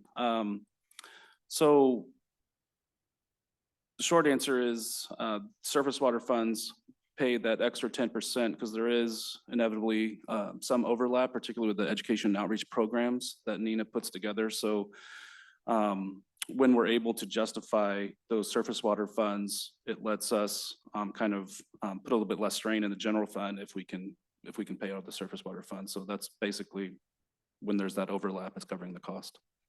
Thank you. Another quick question I had, the environmental services intern, is that a new position, or have there historically been environmental services interns in the past?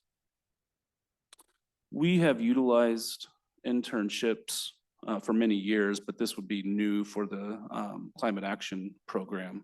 So it would be in addition to the other internships we offer starting next year. Thank you. Councilor Shrivnik?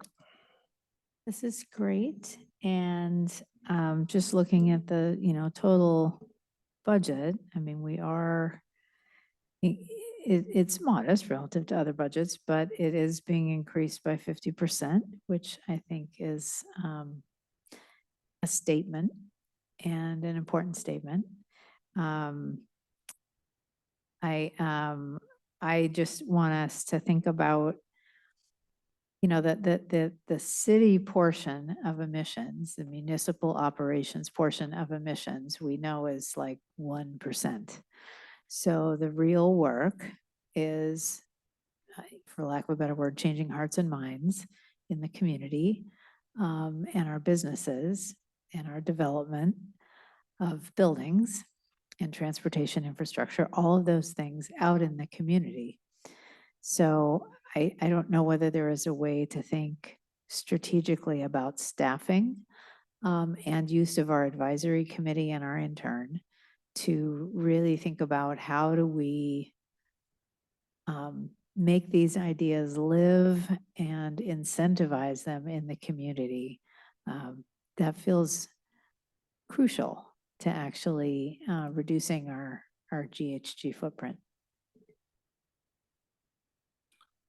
Yes, and your comment does remind me that I should also mention that I think in one of the upcoming slides, Melinda's going to talk about what you mentioned earlier, the special projects.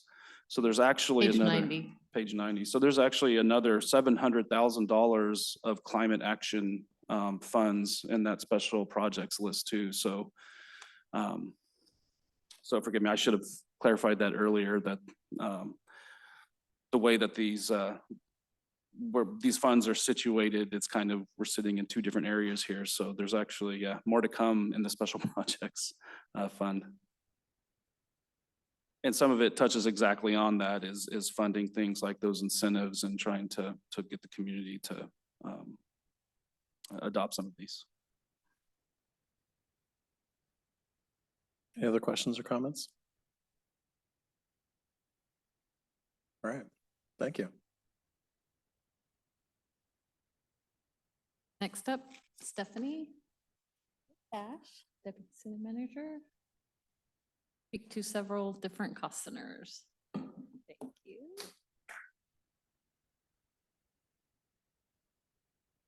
Good City evening. Council's first, and it's page 60. Melinda. So yes, page 60. And so this is the city council budget. Obviously, I'm speaking to the city council, so you know. But for the transparency for our public, we thought it would be helpful just to quickly review the purpose of the city council. There's 7 of you, mayor and deputy mayor selected by the council for 2-year terms. You're the legislative branch of our city government, the policymaking body, and you set the city's vision and priorities. You adopt our budget, you enact ordinances and resolutions, adopt policies and regulations, approve contracts, set rates and fees for city services, and also the city manager reports to you as our legislative body. And then as you can see, the budget for the biennium is $427,000. And then this is your priorities that you adopted at the retreat earlier this year. And so we just put it in this format. So there's nothing different here, but these priorities obviously will guide the work of the council in the coming biennium. Any questions on that before we move on to the next? Questions, comments? Great. So now we're on page 66. This is the city manager's office. So the city manager's office has many functions. We are the citywide support, and we include the city clerk's office, citywide communications, community engagement and marketing, economic development and tourism. We do citywide research and development projects, all kinds of assorted things come out of that body of work. Housing and human services, regional partnerships and cooperation. The diversity, equity, inclusion, accessibility plan implementation is housed in the city manager's office. Our public records program, the citywide front desk reception, the front facing folks for our community. Special projects, which has been mentioned and we'll talk about more. Leadership of the organization and organizational health is a body of work. And then also we support the public safety and judicial branch. And we'll hear from Chief Mona a little bit later about public safety, but there are resources we put into supporting those functions. And so it's $3.46 million total in the biennium for the city manager's office. Some of the highlights and projects that are planned include the fact that communication in cities has changed dramatically, and we've in Kenmore have seen that as well.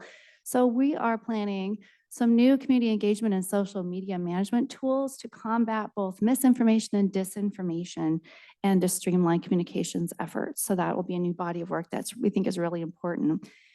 Also really important is our DEIA strategic plan implementation. We have several new economic development efforts, including our Hank Aaron mascot costume and the sponsorship program that comes along with Hank Aaron. And we'll be talking about the position a little bit later that will be lead on that effort, as well as tourism efforts and then a proposed restaurant and retail study. The whole property development is housed in the city manager's office, as well as implementing our human services strategic plan and the advisory group that we're recruiting for right now. We'll be continuing to partner on the Regional Crisis Response Agency and the Crisis Care Center. And then continue to work on community court and the expanded use of that resource. And also there's a resource center associated with it, and we'll be working on that in the coming biennium. Implementation of several special projects funded by those one-time dollars. We'll be getting to that a little bit later tonight. Continue to work on Lake Point development, including the communications and outreach associated with that. And then the new community and business engagement coordinator position. And this position, and I appreciate very much, Mayor Herbig, your questions about that, that this is to assist with the ever-growing communications, community engagement, business relations needs. And there are several new things that we're doing that we didn't do in the last biennium. Our new business directory, the Hank Aaron program, tourism as a body of work for us and really focusing on that work. If you remember in the FSP task force recommendations, they recommended an economic development manager. And we're saying that's not what we're proposing. We're proposing instead this position to both support our communications and tourism manager and that citywide communications and community engagement work, but also do economic development work as well. So it's sort of there's two different pieces that come together that we think are really important. And there's marketing campaigns. We just applied for a Washington State Tourism Grant. Would not have been possible without having a resource like this available. Presence in more tourism and economic development spaces. There's so many opportunities we don't take advantage of because we don't have resource. I don't have enough time in my day to go to all of the things that regionally are happening around tourism and economic development. And so having additional help is really important. And we have seen that, we have said this is what we think is the most important. And we had an opportunity because our long-term beloved executive assistant retired. And anytime in a healthy organization, when something like that happens, you take a look and see what are our needs and how can we make sure all of our important community members get what they need. And also that we're able to address emerging needs that didn't exist before and that are part of the challenge of running a well-run city. So I see Ron wants to add something. Yeah, if I could just add something, I think I've noticed in the last 5 to 7 years, and I think Lauren has, and others have too, is there is definitely an upping of the ante when it has come to communications expectations. There's definitely, our residents are more savvy about it and are expecting more, and we're just seeing the standard of communications really jump in the last, I would say, 5 to 7 years. More professional quality graphics and how information is presented, kind of more eye-catching. We're in a constant competition for our residents' attention, and so that would be a big part of this position, is augmenting Lauren's work. Thank you for that. Lauren, is there anything that you would like to add? Okay. Okay, perfect. Deputy Mayor? All right. I'll save my comment for the end. It's more of a comment. Okay. So next we have the city clerk's office. This is page 63 in the budget book, and I'd like to ask our city clerk to. Deputy Mayor? My apologies. I'm just gonna, if I can stay on that side, it's just. Oh, sure. Of course.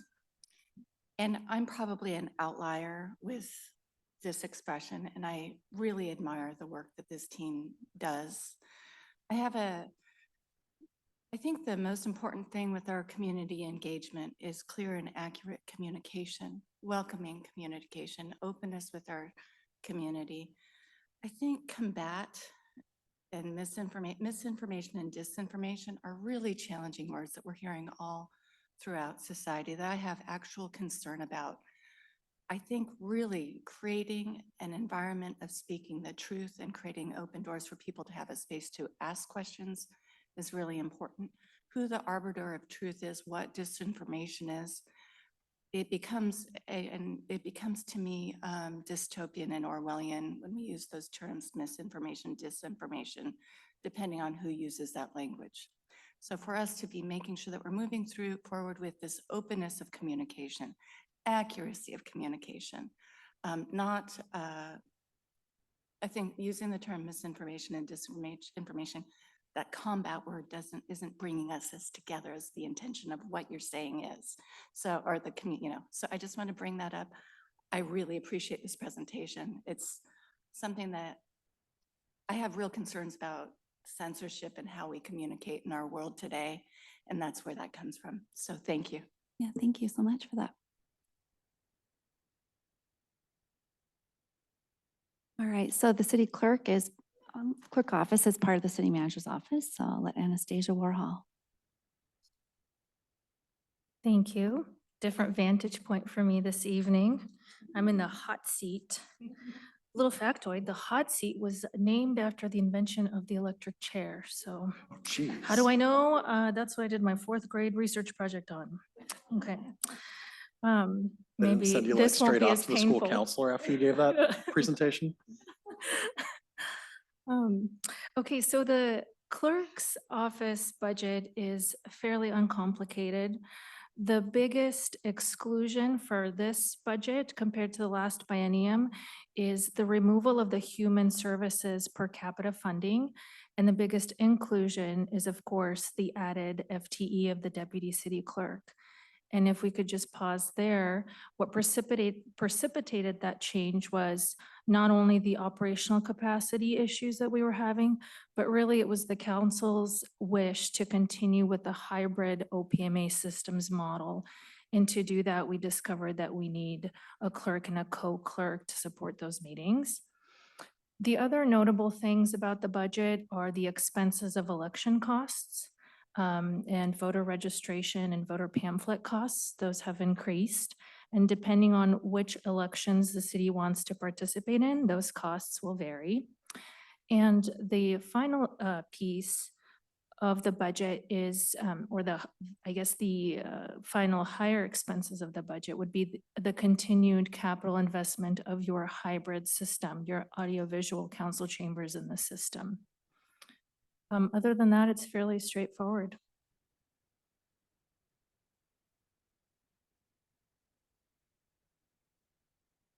Questions, comments? Councilmember Culver. Thank you. Yeah, you did pique my curiosity with the voter registration piece. What is I understand if we put something on the ballot, right, there's a cost for that to run it. What does it cost the city for the voter registration piece? Is that like forms or, I don't know, I'm just curious. It's an RCW directed allocation of the complete cost based on each participating member in the election. So if we have a greater turnout, then of course we're going to bear the brunt of that depending on the Kenmore allocation. And those numbers have grown. The last time the city council, or the last time the city of Kenmore participated in a significant election, we had 22,000 people participate, which is fairly high. And that's kind of what we want to see.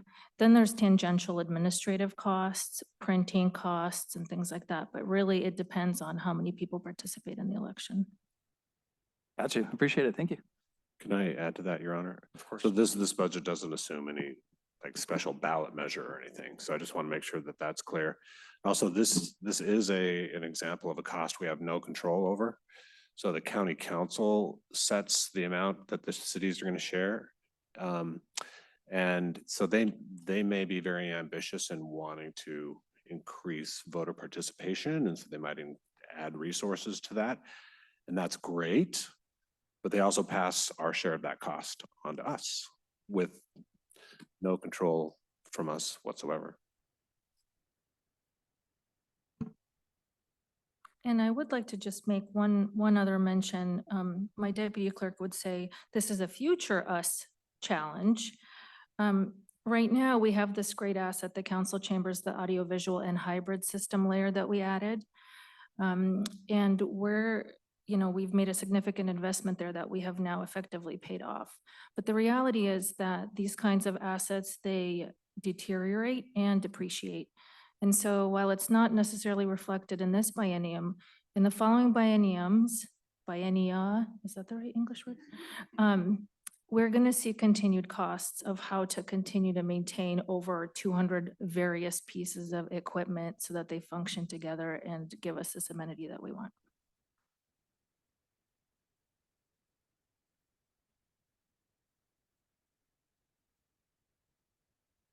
And next we have Housing and Human Services as part of the City Manager's Office.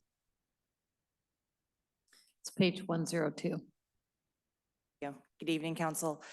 So the Housing and Human Services body of work, as you know, was created by this City Council back in 2023. And so this is the first full biennium budget that you'll have before you since the work really started in May of 2023 of this current biennium.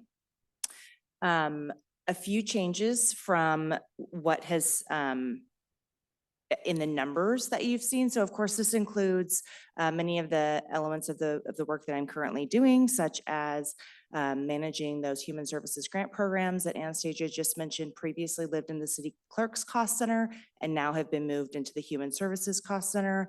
The King County Regional Homelessness Authority interlocal agreement and the contracts that for homelessness response services are a component of that. And the reason I'm mentioning this is that the $1.38 million seems like maybe a large budget, but it's really combining many budget items that have previously been in the city's budget, just in different places.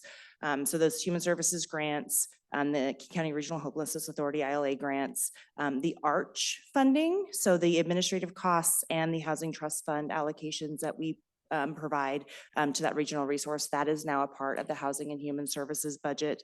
And then there's a few other small things in there that allow us to continue to, that will allow us to continue to serve residents in need, think strategically about how we approach different services and programs, implement strategic planning that we are currently kind of ramping up into and we'll be bringing back to council in 2025, regional partnerships and initiatives, and of course, the housing components of my job, working with Imagine Housing and Habitat for Humanity. We just signed that letter of agreement and we'll be back in early 2025 with a purchase and sale agreement is the plan. And then thinking about what's next potentially for affordable housing in the city of Kenmore.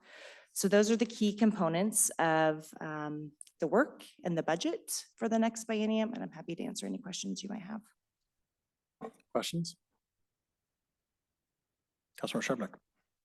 Just a little one. I think you're underrepresenting the 2025-26 work that you're doing around housing. I mean, for example, isn't the Loris, I mean, isn't that also Imagine? And that's an affordable house? I mean, yeah. Yes, So I mean, so there's that a lot more there going are on. not, there are some city initiated projects, and then there are other projects that are coming to Kenmore, and the Loris development is one of them that we are excited about. And so that's also a part of this role of working with development services and community planning departments to think about how are some other ways besides just the city initiating projects to ensure that we're having a diverse housing stock in the city of Kenmore.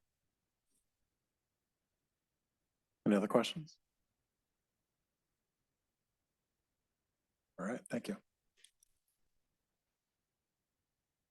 Okay, so this last slide is just the staffing for the city manager's office as a whole.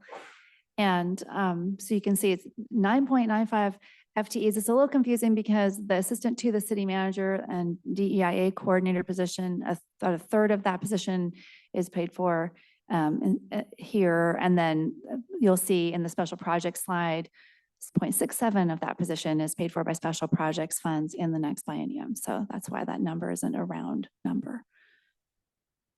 And then again, we're repurposing that vacant executive assistant to new community and business engagement coordinator while adding a 0.5 executive assistant. So it's a net increase of 0.5, which we talked about a little bit earlier. Happy to take any questions. Questions, comments? Yeah, I should just put this out there so that it doesn't catch anybody off guard, but I'm still having to work through in my head us adding the business and community engagement coordinator. I still need to wrap my head around that a little bit. I see an opportunity for potential savings there instead of adding an FTE, and I'm always a little wary about adding FTEs because of just the long-term commitment it is. A lot of the other ones seem to be funded from other dedicated or at least partially funded by other dedicated fund sources or for a particular purpose. So I'm still just thinking about that one. I'm not totally sold yet. So I'll just wanted to say that. Deputy Mayor. Mayor, I appreciate you bringing up your concern. I'll say that I do see I tend to feel that staffing is really important, and with the amount of communications that we have to do going forward in the next 2 years and beyond, I think it's important that we have staffing and seasoned staffing able to address our communication needs. And, especially in the event that we have Lake Point take place, in the event that we move forward on such a tremendous project, I think it's going to be incredibly important, as well as, the community outreach on other things. So I hear where you're coming from, but I definitely see it as defensible from my side. Other comments before we move on? Councilmember Culver. Thank you. Yeah, I'll jump in with support on the community and business engagement coordinator. I think that's a good, that makes sense, right? That's a good fit, and I think that's a good read. I will also back up Deputy Mayor on the need to be a little careful around the term misinformation, but in general, what I understand of sort of the aims of it spot on. I mean, we've got a lot of excitement in the community, and I think having someone that's like dedicated to really get hands-on with them is a really solid bet. So yeah, appreciate that. Thanks all.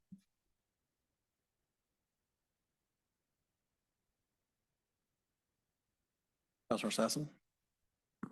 Are we moving on to the next agenda item? Or are we, I- are we I think we were about to, but if you have a question on this section. I'd love to make a comment if if this is the conclusion of their presentation. We still have a few other, yeah, we still have All quite right, well, a few we'll put other a pin in things. these for later. Okay, will do. So public safety is next, and this is page 83 in the budget book, and I'll ask Chief Moen to join us up here at the table.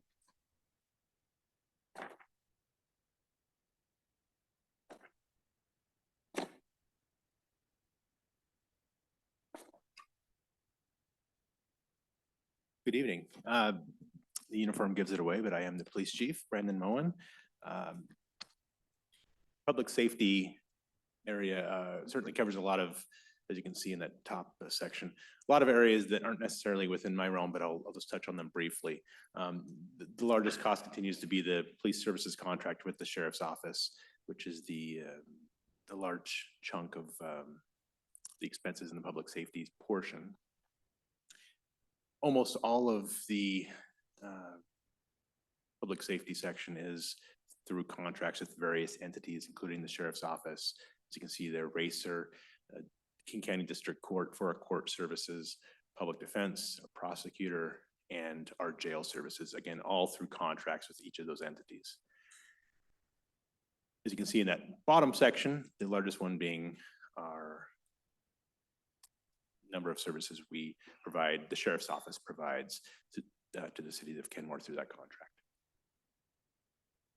So we're not proposing any changes in personnel or staffing, no new programs. Racer is kind of its own unique entity that falls within public safety, but it's funded elsewhere. Continuing from a police perspective, continuing to do the number of outreach programs that we do now, including Nurturing Trust, the workshops that were a huge success last year, or this year, the previous budget, and National Night Out, and a number of other outreach programs and things. I didn't list all of them, but certainly there's a number of them. In terms of the police contract itself, really the juggernaut within the public safety sector, the costs went up primarily due to labor costs through the contract. As we spoke about in the previous budget, increased liability insurance, policing in general has just gotten considerably more expensive over the last 4 to 5 years. And we've seen that through our contract with the sheriff's office. Another portion of that increase is the body worn camera. I point at my chest because I am wearing one, even though it's not on right now. That program was also included in this budget and has contributed slightly to these increases. So obviously we're maintaining our current 911 call response, same number of officers, our 2-car minimum, our continued use of investigative services, our support right now to the CAPE program. It's going to become a bigger, become more work over the coming years as we increase the hours of the cameras that are on, as well as the number of sites. In the interest of full disclosure, as we were doing the presentations, I was half listening because I was also actually reviewing infractions on my computer while we're sitting here. So that work is constantly going on, whether by the officers or myself. So that's going to be, again, a continued amount of work for us moving forward. I already mentioned the Nurturing Trust workshops and a number of grants that we manage, and Racer being something that we're using a lot here recently, and the police department is very proud to support.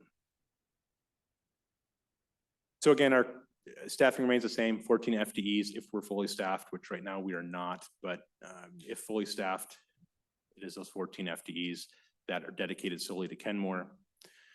What that doesn't include in what's built in the contract are the other kind of small fractional FTEs where we pay for a major crimes, a portion of a major crimes detective, a portion of a special assault unit detective. based on our use the prior year. Unfortunately, as we've seen over the last 6 weeks or so, we've actually used those services quite a bit here in Kenmore, more than we typically do. So having that contract and having those specialty units available to us has been very key here recently. And all the other support services that come with it, the 911 center, internal investigations, and recruiting, human resources, all of that is all built into that contract. And that is it for me. Any questions? I'm happy to. Counselor Lucis? Yeah, just a quick question. So with our contract that we have with the sheriff's office, is our contract for the 14 FTEs, or are we currently paying for the number of staff positions that we have, since I know that we're a couple short? So we budget for as if we're fully staffed, and then we're credited back for the amount that essentially we're not staffed with. So if we carry 2 vacancies like we do now, yes, at the end of the year, we're credited back the amount equivalent to that. Thank you. But it's not a full credit back because we often have to pay extra overtime to fill those positions. Correct. It is cheaper to pay someone an overtime, but we're not getting a full credit. Councilmember Culver? Thank you. Yeah, you mentioned it, but yeah, in the last budget session 2 years ago, there was a big spike, and it was called a highly abnormal large spike. Now we're seeing one that's comparable. I think both were about $1 million each. We know a lot of this comes down to liability, right? And these so-called nuclear verdicts awarding millions of dollars. We know about all of those things. I guess my question is, like, do we have any other mechanism on the liability insurance front? Like, are there other providers we can go with? Or is this just industry-wide and nature of the beast, or we don't have any options for other companies or vendors, or like what, is there any options there, I guess? So this is all done by the sheriff's office. There is some economy of scale that I'm sure helps to some degree with those costs, because we are insuring so many officers as opposed to just a small agency. To be honest, I don't know exactly how much the sheriff's office looks to reduce those costs, but I know that they are always searching out in every respect, whether it be liability insurance or health insurance or anything else, to save as much as they possibly can. King County is, as I'm sure many of you know, that going to be facing some budget challenges of its own.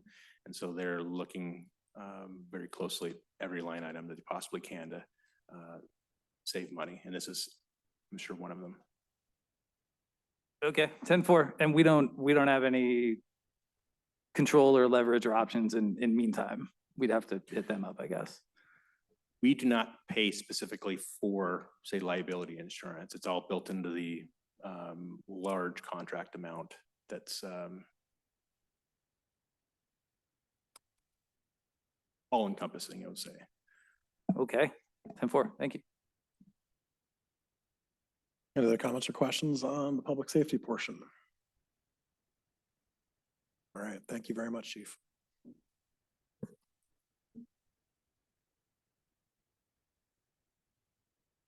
Yeah, it's, thank you, Councilmember Sherman. It is 8:58. Let's take 5 minutes, stretch.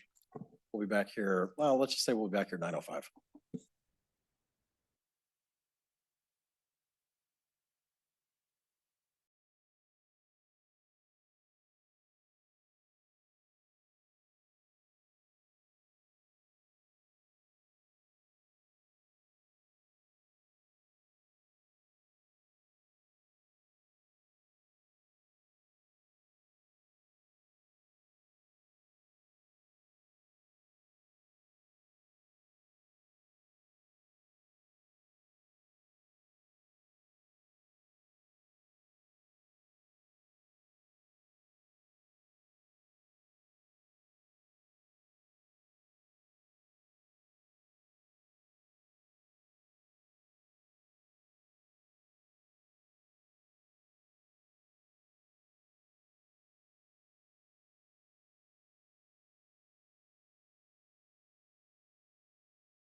Kenmore City Council is back in order. Okay, we are continuing on with the Finance Administration Cost Center on page 73 of your book. And as you know, finance and administration covers a lot of areas. Obviously, finance, accounting, budget, financial reporting. We also oversee human resources, risk management, and IT. So we are involved obviously in the budget preparation and oversight, forecasting and financial planning, treasury and debt management, and investment management. So all the investments that we make and all the payments that we have to make for any debt we have. We're involved in the audit and internal controls. Right now, we're involved with the state auditors and also had a recent visit from WCIA auditors, so they keep us busy. Financial reporting, payroll, benefits, and accounts payable, which it just goes on every day and is just a core basic of our work. Leave administration for those people who need to have time off for various reasons. We handle all the accounting and purchasing, fixed asset tracking, and then as part of our IT liaison work, we handle technology and network support to the staff in conjunction with Lighthouse, our IT provider. Our total budget for 25-26 is 3.7 million, which is 9.8% of the general fund, and that is a 17% increase from 23-24. And we have 4 FTEs. The reason for that increase, for the most part, is because our WCIA premiums increased about 30% from last biennium. So they make up a large part of our budget. So some highlights and things happening for this department is we did receive an unqualified, which is a clean audit report for 2022. Right now they are auditing 2023. We updated the service level budgeting data, which you'll be hearing about shortly. Managed the development of the 6-year financial sustainability plan. We actually implemented a new HR recruitment form, which has been been great, received well. We have hit our 17th year of maintaining our status as a well city, which saves us money on our premiums. So we save about $20,000. We get a 2% deduction for that. We are in the works of our 2024 salary study that's happening right now. It should be done by year end. We completed an inventory of our technology in conjunction with our consultant. We recently reconvened, or earlier this year reconvened the IT committee and began work that was long overdue in having discussions and setting a new work plan. So that's exciting work when we find the time to work on it, which is hard to do. We began converting staff computers to Windows 11. We've had a lot of, in my small department, all the staff are new, basically, in their positions. So I was hired in 2023. The new Administrative Financial Services Manager was hired in 2023. That wasn't a promotion, but a new job for her. And then we had to hire her replacement, which was hired in June of 23, and then a new accountant in May of 24. So lots of change in my department and lots of work to get done. So we have been busy. So what are we doing? Again, working on that audit with the auditors, hoping to get an unqualified opinion and no findings. We are managing the financial sustainability plans and implementing parts of the plan. Of course, we want to make sure we're always monitoring budget to actuals and staying on top of anything that becomes an outlier. We are working on updating our bond rating, so that's in progress. And in conjunction with that, issuing $12.5 million for the Public Works Operations Center. So all that is in the works now. We are going to be working on developing a financial plan for the development of Lake Point property, which you'll be hearing more about over the next few meetings. So this is the staffing. Everybody's a full-time 1.0 FTE. Myself, admin and finance services manager, the accountant, and the payroll accounting coordinator. You can see our lovely faces. That is all I have for finance and admin. So what questions do you have for this cost center? Questions?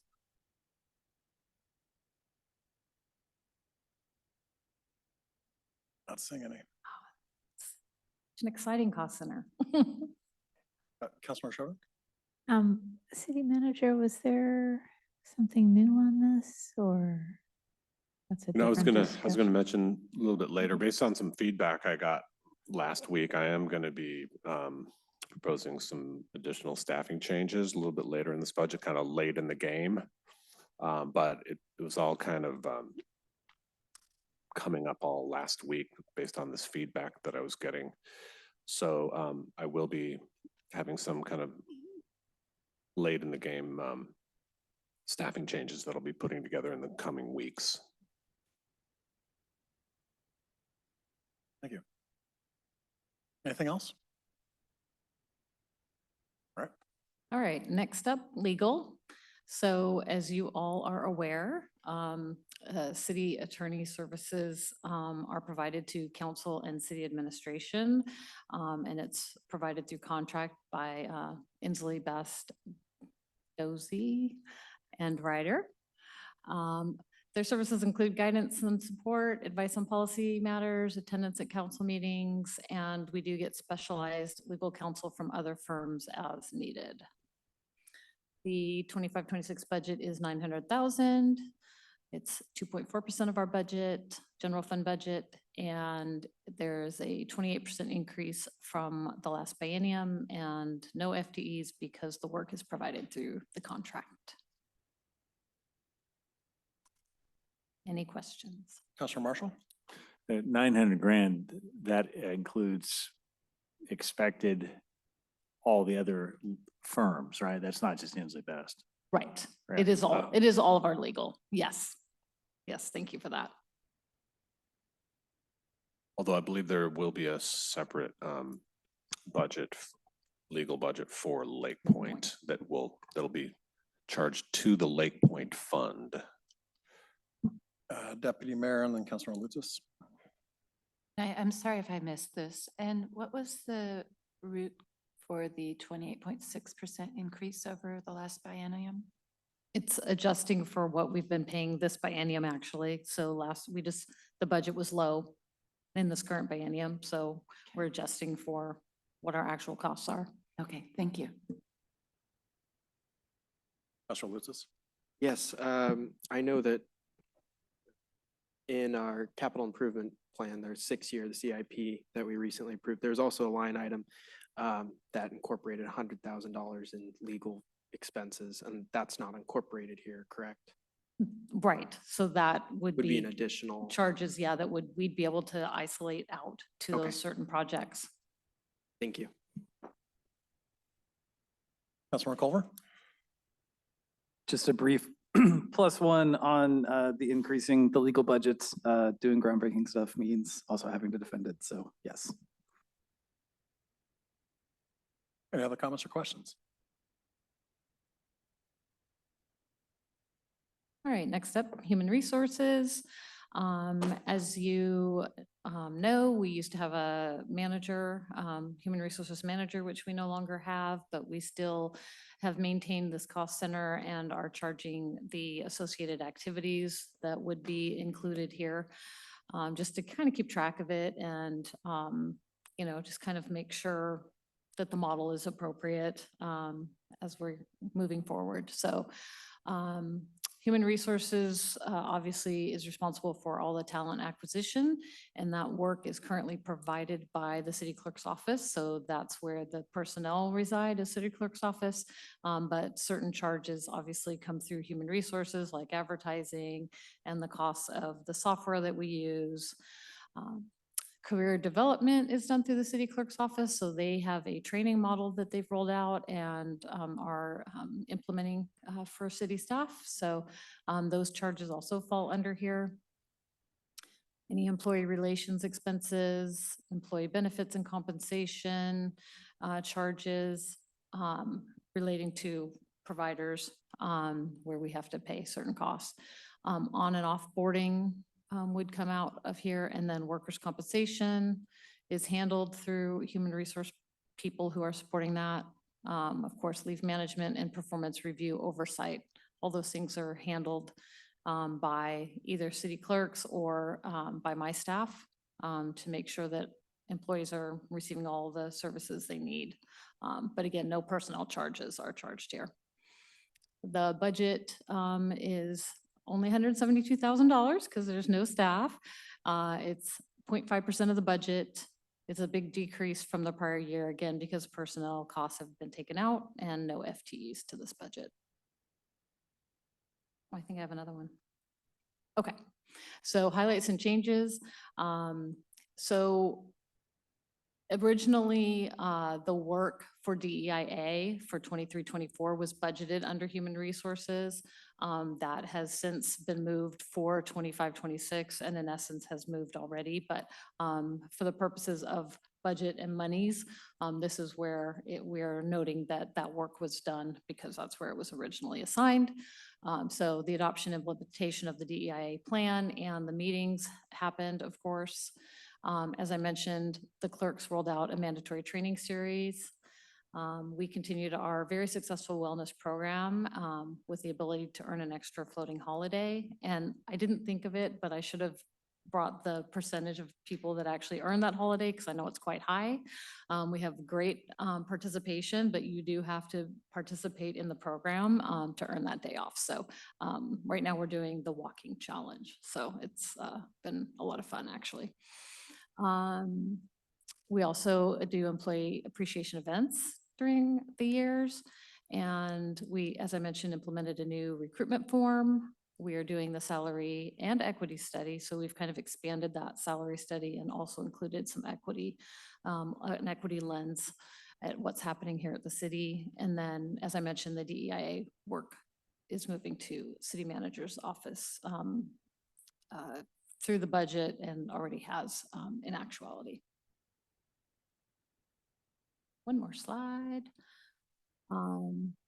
So we are going to finalize and implement new onboarding processes that we're working on.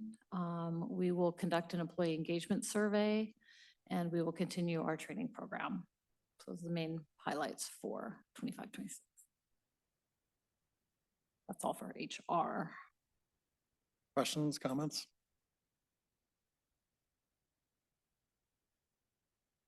Okay. Next is non-departmental. So this purely is a fund or a cost center, my apologies, cost center that handles transfers. So in this case, we do transfers out of the general fund. So this is an expenditure cost center. So out of the general fund into others. So we have done street fund, the Public Works Operations Center fund, and the equipment replacement fund.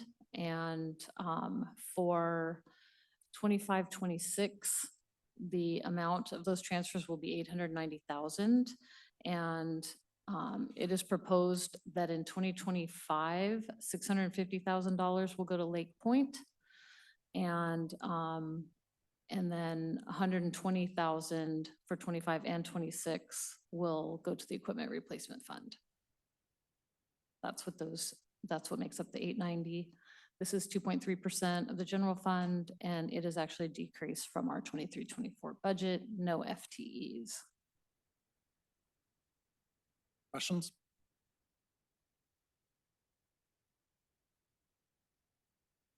And next up, special projects.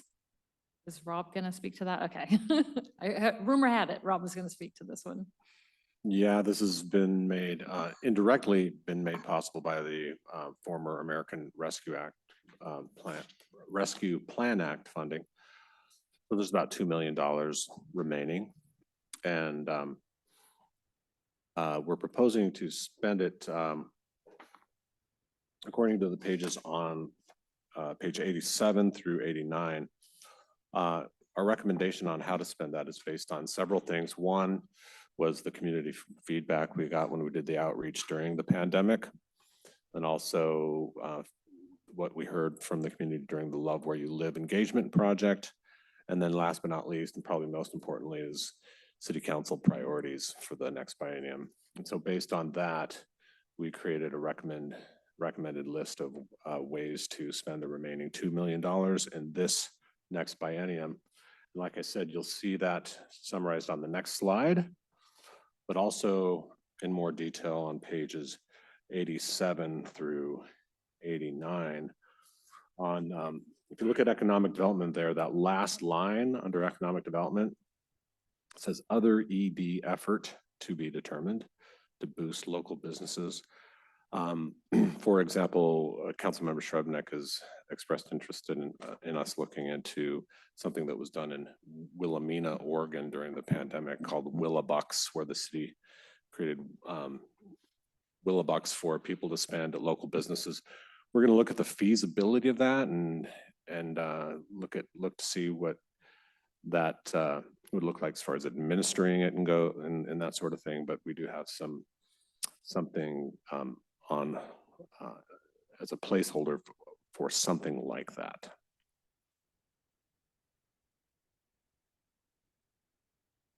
Councilmember Shrubnik and then Councilmember Culver. Thank you, City Manager. I was going to bring that up if you didn't. I just want to make sure, so homeless outreach, bottom of page 88, top of 89. I want to make sure that I understand this is going to be continued into 2026, correct? It kind of looks like it says only 2025, so. So the line item included in the special projects budget is the finalization of the current contract that we're under with Lake Right. City Partners. So this will close out this current biennium. So sometimes those invoices kind of roll over a little bit into the next year. What we're planning for 25, 26, and we'll be back before council with this is currently most of our homelessness outreach or homelessness response programs and services are through the King County Regional Homelessness Authority. And our plan for the next biennium is to roll the outreach contract also into our relationship through the ILA with those organizations. So I'm hoping on the November 12th, if not sooner, City Council meeting to be back with the budget from King County Regional Homelessness Authority and the proposed projects that they will be funding, and outreach services will be a component of that. Great, thank you. I knew we would be doing something. I just want to express once again, a little bit of skepticism on the restaurant and retail study. I mean, it wasn't that many years ago, and I don't think our situation has changed that much, that I'm thrilled about spending, 50 grand on another study to tell us pretty much what we already know. So I guess I'm a little jaundiced on that one.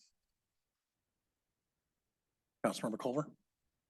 Thank you. I didn't see it here. The Special Projects Management ATCM position, what is that acronym? Yeah, that's the assistant to the city manager position. That position was created with special projects or formerly ARPA money, and we're proposing that it continue to be funded that way, or at least 2/3 of it, and the other third would be funded out of the general fund. Got you. And then the 2 million for special projects. I know that us giving ARPA money to cover our police bill was 4.6 million. Is there any clean answer on where the other 2.6 million went, or is that heat dissipating into, anyway? Yeah, 2.3 or 2.4 million was sent back to the general fund to pay the general fund for what it spent on the Holt property.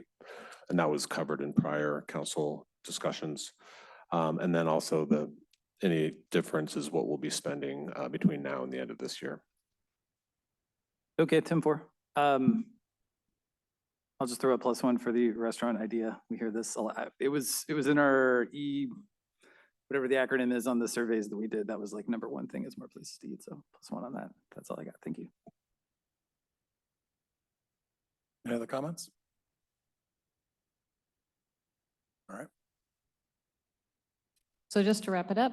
Can as can I add one more thing? Councilmember Lutz has just reminded me of something. Can we go back to special projects? I meant to say this and so everything you see, this is all, special projects is one-time money. So this funding source goes away at the end of 2026. And so as policymakers, that's one thing you may want to look at is, okay, these are programs we're paying for. Do you want to be paying for programs like this with one-time money? That's an honest question you should be asking yourselves as policymakers. You don't have to answer that tonight, but it's just something to be thinking about.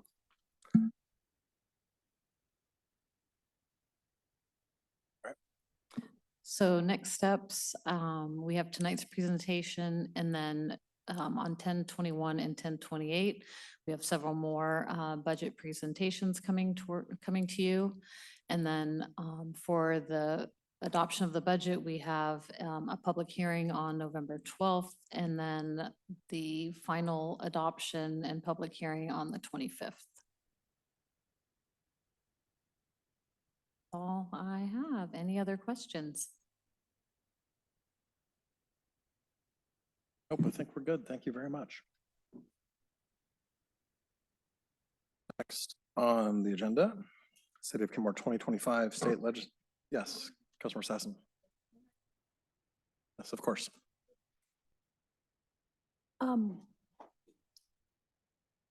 I think my notes will continue to roll out over the course of the next couple of weeks, but I did want to, on a quick note, follow up on our deputy mayor's comment and propose that we use language that includes education and transparency in place of disinformation, or in addition to. I just wanted to put that piece out there.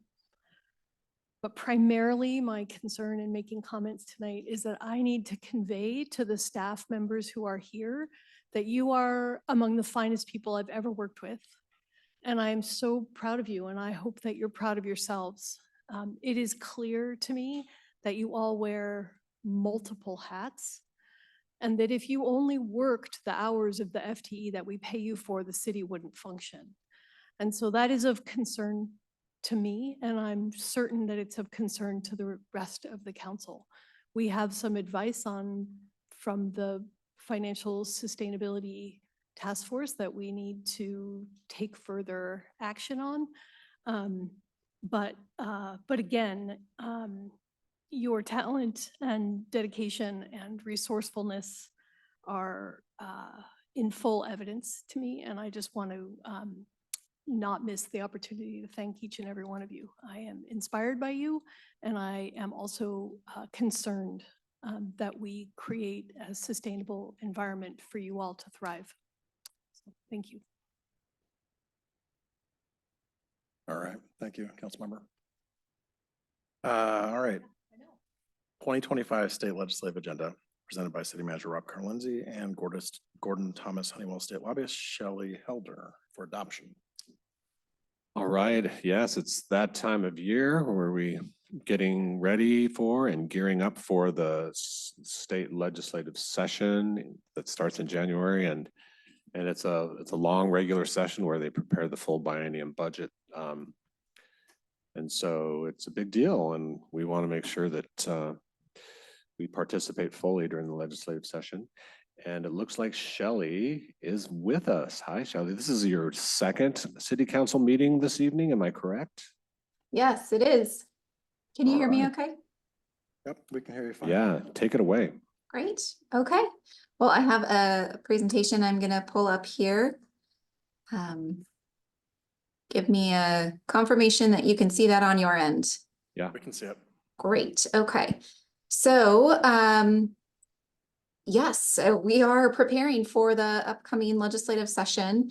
This is the first touch of the draft priorities, and my presentation this evening is going to highlight what we expect to occur during the 2025 session. We'll talk about what the city's draft legislative agenda includes. We'll also review the draft policy statements. And then I'll wrap up by talking about what the next steps are. So as the city manager said, the 2025 session is the first year of the 2-year cycle. So it's 105 days. And the primary objective is to adopt the state budgets. The state has 3 budgets: the operating, the capital, and the transportation. And in addition to adopting the budgets, the legislature will consider thousands of bills and will inevitably adopt several hundred. The budget context for the upcoming session is a little different than we've seen in the last several years. So the most recent state revenue forecast, which was released in September, projected a decrease of roughly 500 million in the current biennium. So that's a decrease in the revenue that was projected when the budget writers adopted the budget versus where we are now. So 500 million, it's obviously a large sum of money, and yet there is buffer within the existing budget to absorb that difference. The more significant implication for that decrease is that moving into development of the 2025-27 budget, there is not the revenue growth that has been anticipated. And so as budget writers are developing the state's next operating budget, they have programmatic changes that they've already committed to in statute. For example, they, in this last legislative session, expanded the eligibility for the Working Connections childcare program, which is essentially support for low-income families for childcare. With the expansion of that eligibility, increase the cost for that program, and the expectation is that revenues would have grown in order to help cover that cost. Well, we're not seeing that. And so the state is going to be facing, it's just one example, state is going to be facing some difficult budget decisions. Already budget writers are talking about needing to have cuts to existing services or discussion about new revenue. So that's up at the operating level, or for the operating budget. The transportation budget has been constrained for several years. And that continues to be the case. Realistically, any new projects that receive funding from the transportation budget are in the last several years, they've been funded either with Climate Commitment Act revenue, because that is new revenue, or they were funded in a transportation revenue package. There are discussions about a new transportation package. It typically takes several years for a package to come together. So I don't necessarily expect something to be passed in 2025, but it's important to engage in the development of those packages early because the project lists get developed and then the revenue kind of comes together after the projects have been identified. So it's important to be prepared even if we don't think that the funding is available in this next budget. And then the capital budget is a function of the size of the operating budget. And so because the operating budget is not expected to grow the way that it has in years past, the capital budget is not expected to either. And yet there are still going to be opportunities within the capital budget to invest in local projects. The political context, it's no surprise that there are 3 initiatives on the ballot in November that will have really significant impacts on the state budget if they pass.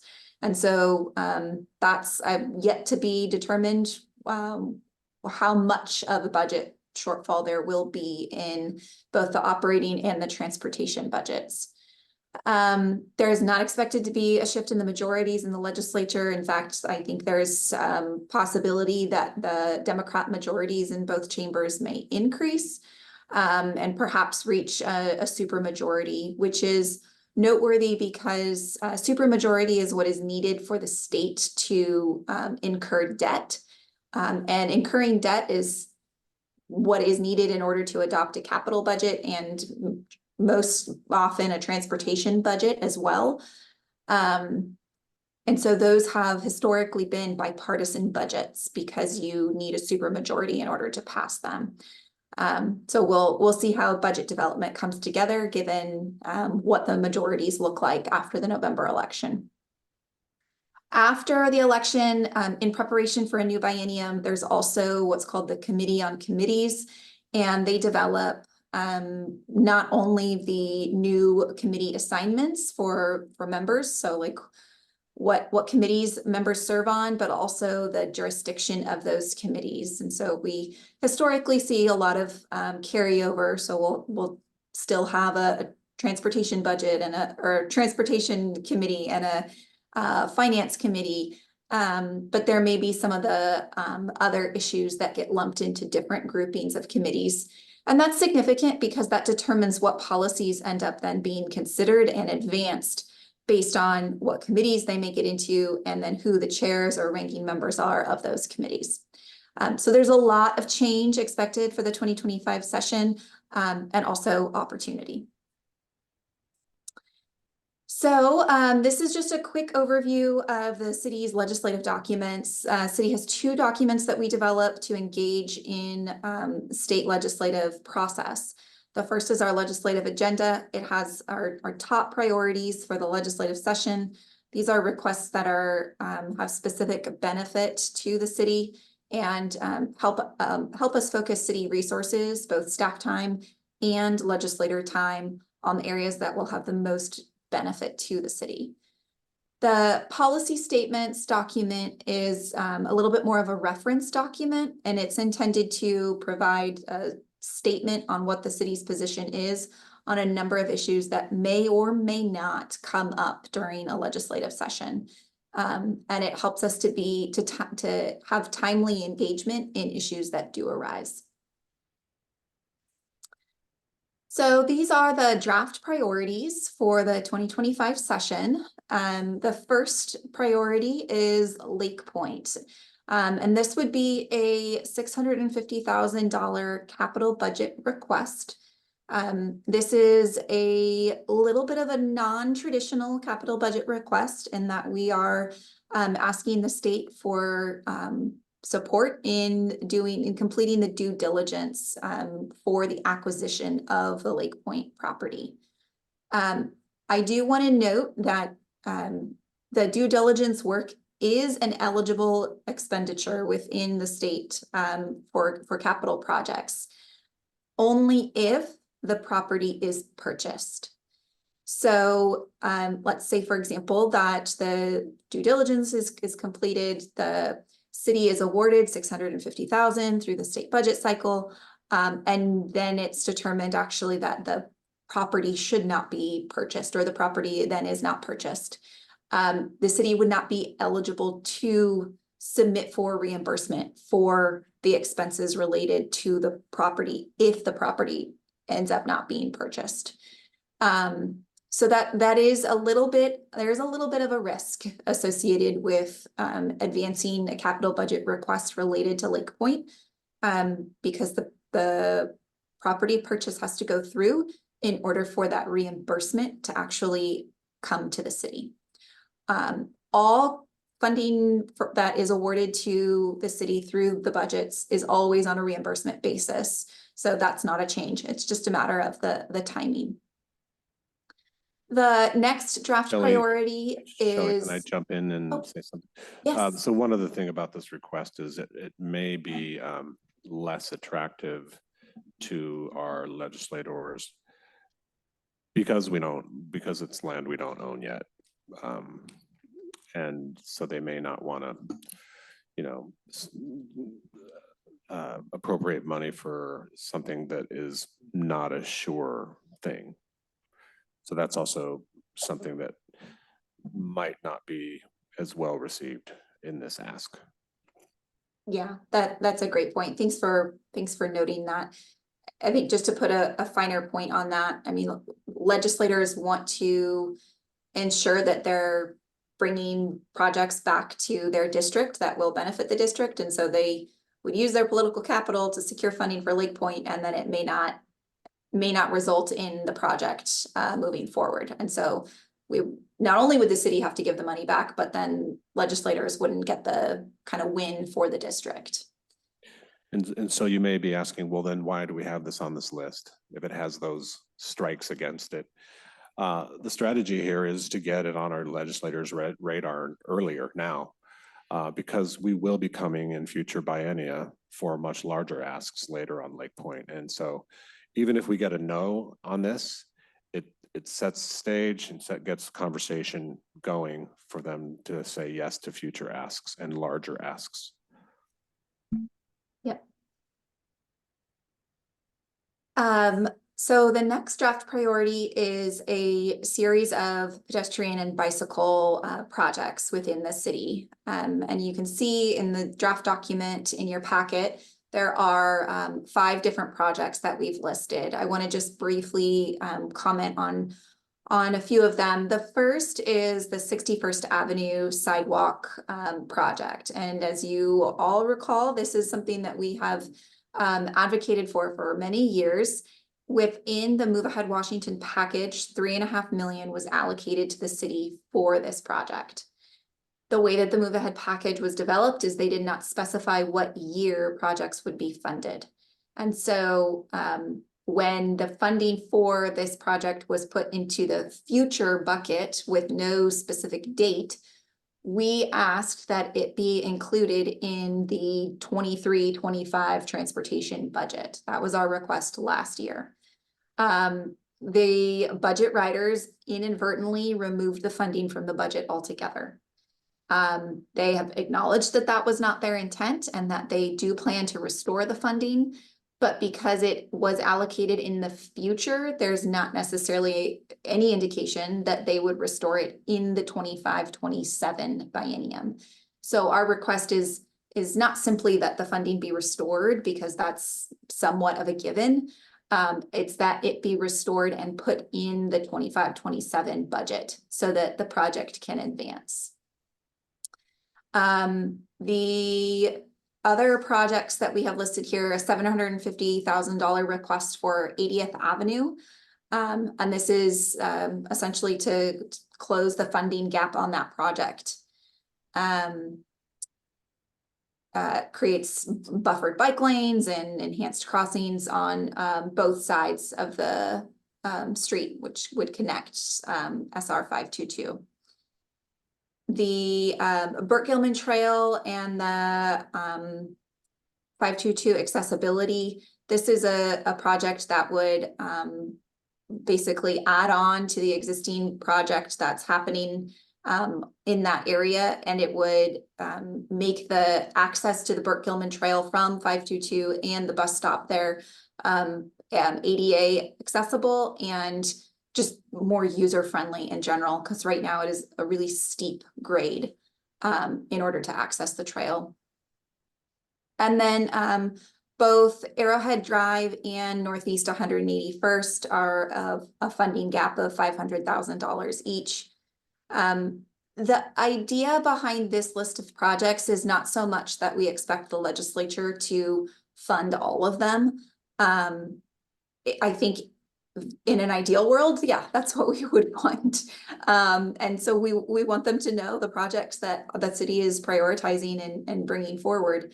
If the opportunity presents itself in development of a transportation package, which has a bucket for bike ped projects, then we are ready for the ones that need to be prioritized in the city. I think more realistically, what could happen in this upcoming session is there's perhaps a little bit of funding available, and our legislators have the list of projects in Kenmore, and they're able to go to the list and say like, oh, okay, we do actually have about $500,000 that we could squeeze out of the budget, and we want to be able to put it into a project in Kenmore. Great, we have one that's ready to go. The other thing to consider for these projects is they are some of the projects within the transportation budget that can be funded with Climate Commitment Act revenue. And so if the CCA is upheld, there is possibility for funding for these projects. The last draft priority is for upgrades to the digital permitting system. So Kenmore is one of the principal members of the eCityGov Alliance. And the Alliance is advancing a request of 2.7 million in order to have a essentially dollar for dollar match with what locals are putting in to revamp the front end system and build a new back end system for my building permit. That's a portal or a software that's used by several jurisdictions to provide online or digital permitting for building permits. It's a really kind of the golden standard when it comes to permitting systems. And yet right now, the backend system that is being, that has to be used to pair with the front end system does not function as well as it could. And there's not a private product on the market. So development of this product and the state's partnership with eCityGov in developing it would mean that it is available for jurisdictions around the state to utilize if they so choose. So it touches on the state's desire to see permitting processes timelines improved to aid in the construction of more homes, as well as just more efficiency when it comes to the permit process at local governments. Shelley, can I jump in? Yes. And just to reiterate, the city would not be the recipient of this amount. This request would go to eCityGov Alliance, also known as mybuildingpermit.com. Tyler Running Deer, the executive director, came and spoke to you about this a couple council meetings ago, if you might recall. This is really important to us as far as the operations of our development services department. The need to comply with Senate Bill 5290, and then just the ability to have a software system that works for us and that isn't subject to being bought and sold all the time and all the problems that go with that. So this is a pretty high priority when it comes to being able to comply with state law and deliver efficient permitting systems. Shelley, I know you just touched briefly on it, but could you go into a little more detail on why the state would be interested in funding something like this? Maybe a little more background, if that's okay. Yeah, so City Manager Carlinzy just mentioned the Senate Bill 5290. So that was passed by the legislature in 2023. And the reason that was passed is because there's been a really big push at the state level to improve the permit timelines at local governments, because the housing developers have been telling the legislature for several years now that a major cost driver for housing construction is the unpredictable and lengthy permit delays. And so the legislature for years has been looking to improve the permit processing timelines. 2023, they passed 5290, which says that cities have 90 days to, or I think it's 60 days, I'm not sure. It kind of varies depending on circumstances, to approve a permit. In addition to kind of setting that, establishing that shot clock for review, they also created a grant program for local governments that are currently doing paper permitting to transition to digital permitting. They created a work group to determine whether a statewide digital permitting system made sense. The work group report, I still haven't seen the final version, but it's supposed to be delivered to the legislature any day now. But the result of that study essentially said that a statewide system doesn't make sense. The state doesn't want the responsibility for building it and maintaining it. And there's so much customization that would need to go into accommodate every jurisdiction that it would be a little bit of a nightmare for the state to manage. That's my summary of the report. And so I think that's where this My Building Permit steps in and kind of solves, provides the best of both worlds. It provides the customization that's desired at the local level, as well as the standard system that if you're a developer or you're a property owner and you're wanting to submit a permit, it's going to look the same to you on the front end as it would to someone who's developing property in any of the jurisdictions that participate in my building permit. So it achieves, I think, a lot of the goals that the legislature has been trying to achieve, and it's being brought forward by locals as a local solution. Hang on. So Shelley, I'm just curious on that particular ask, are all the other individual members of eCity Gov also putting this on their agendas also? That is an excellent question. I have now been asked that question twice tonight. I can say that as of earlier this evening, City of Issaquah had a similar discussion. They are one of the other executive members of the eCity Gov Alliance, I guess, board. And all the members of that board, so that's Bellevue, Kirkland, Sammamish, Snoqualmie, Issaquah, and Kenmore, are all advancing this for their councils to consider as a priority. Ultimately, it's up to each jurisdiction's council to determine, but there's been a commitment amongst those staff to recommend them as priorities. We've also done outreach to every jurisdiction that utilizes my building permit currently.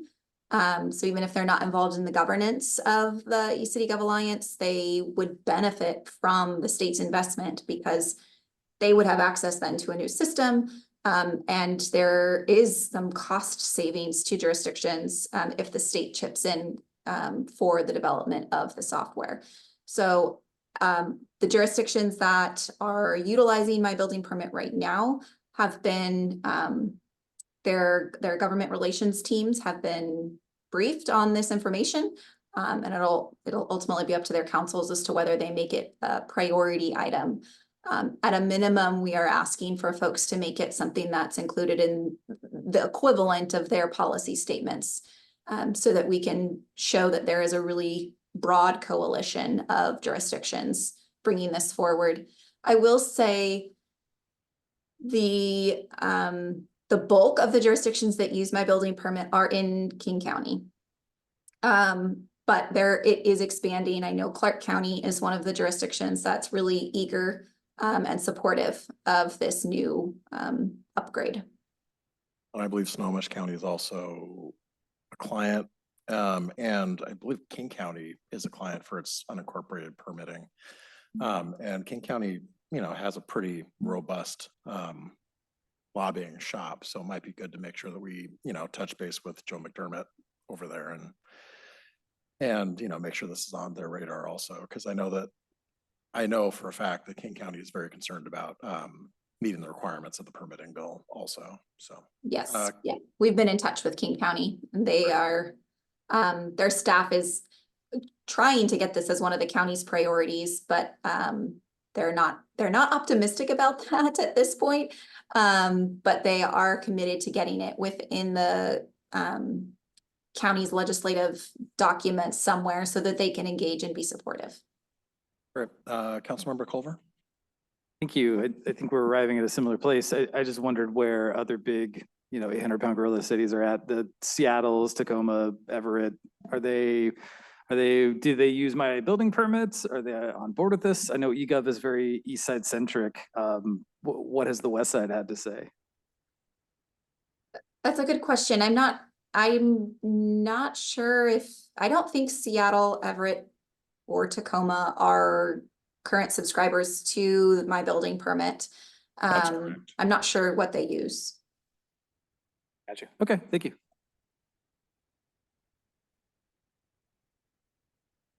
All right. Oh, any other comments? If not, I'm going to move on to discuss the policy statements. Just wanted to note a couple of the changes that have been made to the policy statement document. There are updated statements regarding climate change, culvert and stormwater funding, fiscal sustainability. And then real estate excise tax as a funding tool for affordable housing. None of these are new statements. They're just, they've been wordsmithed a little bit more and enhanced given what we expect of the conversation in these topics in 2025. There is a new statement in the document regarding looking at ways to promote and support the lodge at St. Edward State Park. We do expect there to be some legislation brought forward by state parks regarding the leasing statute that the lodge currently takes advantage of. And it's something that would be beneficial to the lodge in the long term. So this statement is both addressing that as well as looking at ways for the state to be a partner in promote the lodge, particularly in the off season.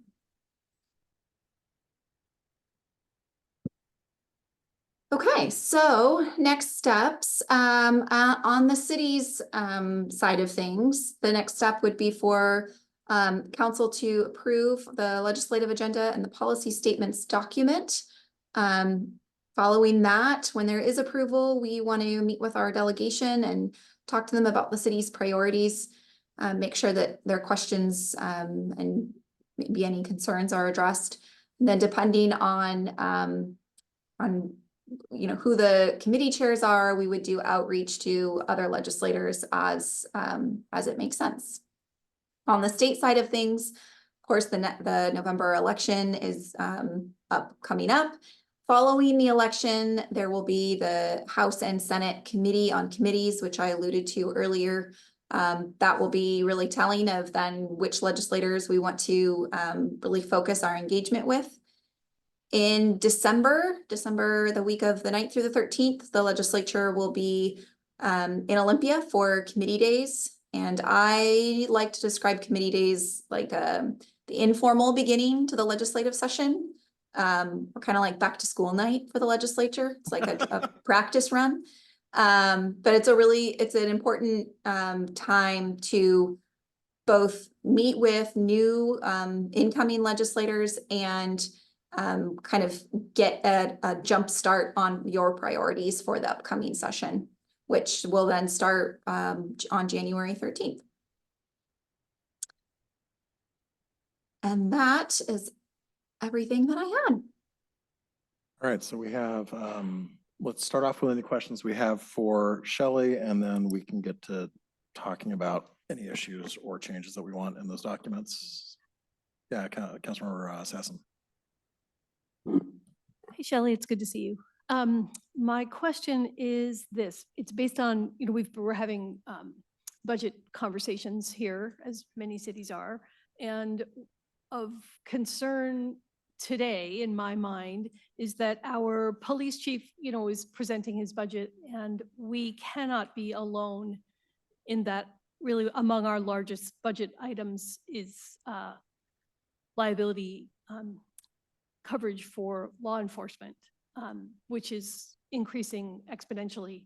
And I'm wondering if there's any conversation in Olympia or in the Office of the Insurance Commissioner, who I realize we're about to have a new one, whoever that will be, about addressing that issue. I do want to caveat by saying that from a DEIA perspective, I realize how tricky tort limits would be. I just am wondering if that's a conversation that is being had at all.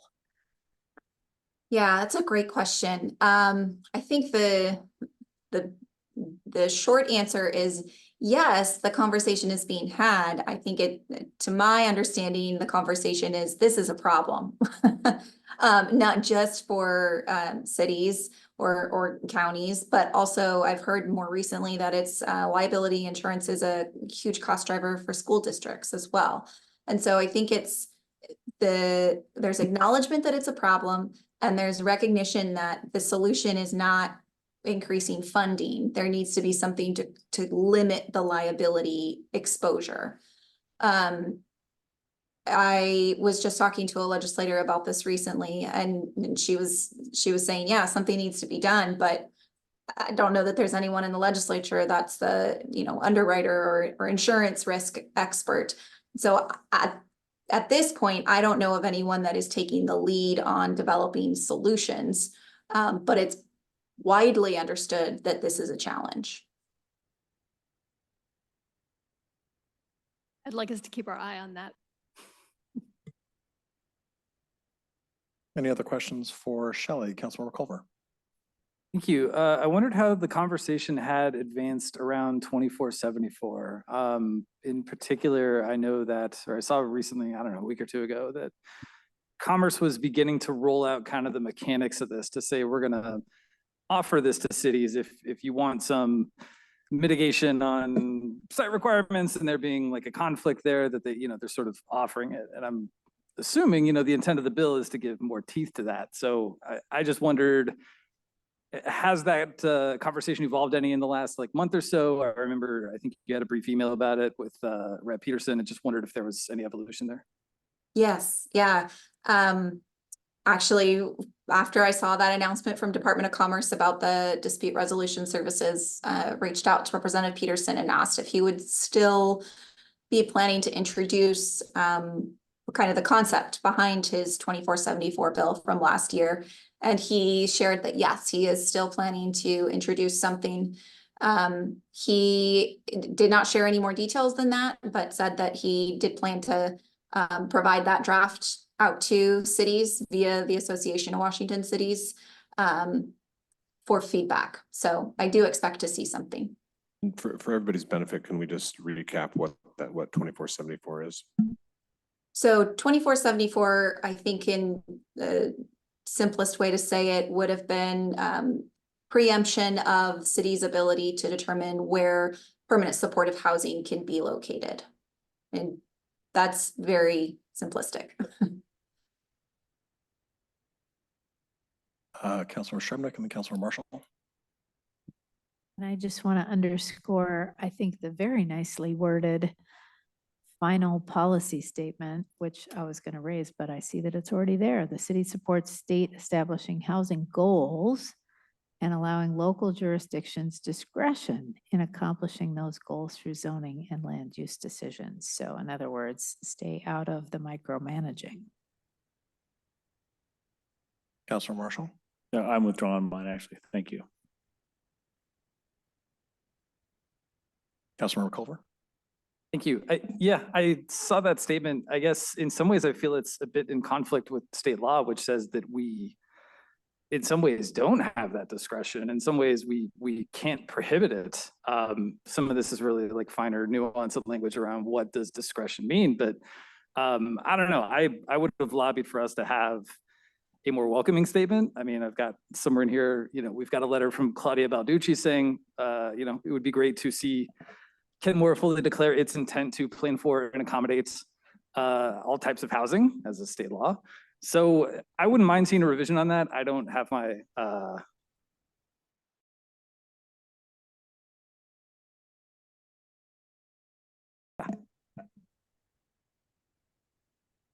Any more questions for Shelley before we get into approving or amending these documents?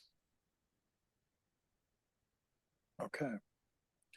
All right, well, we have the two documents in front of us. I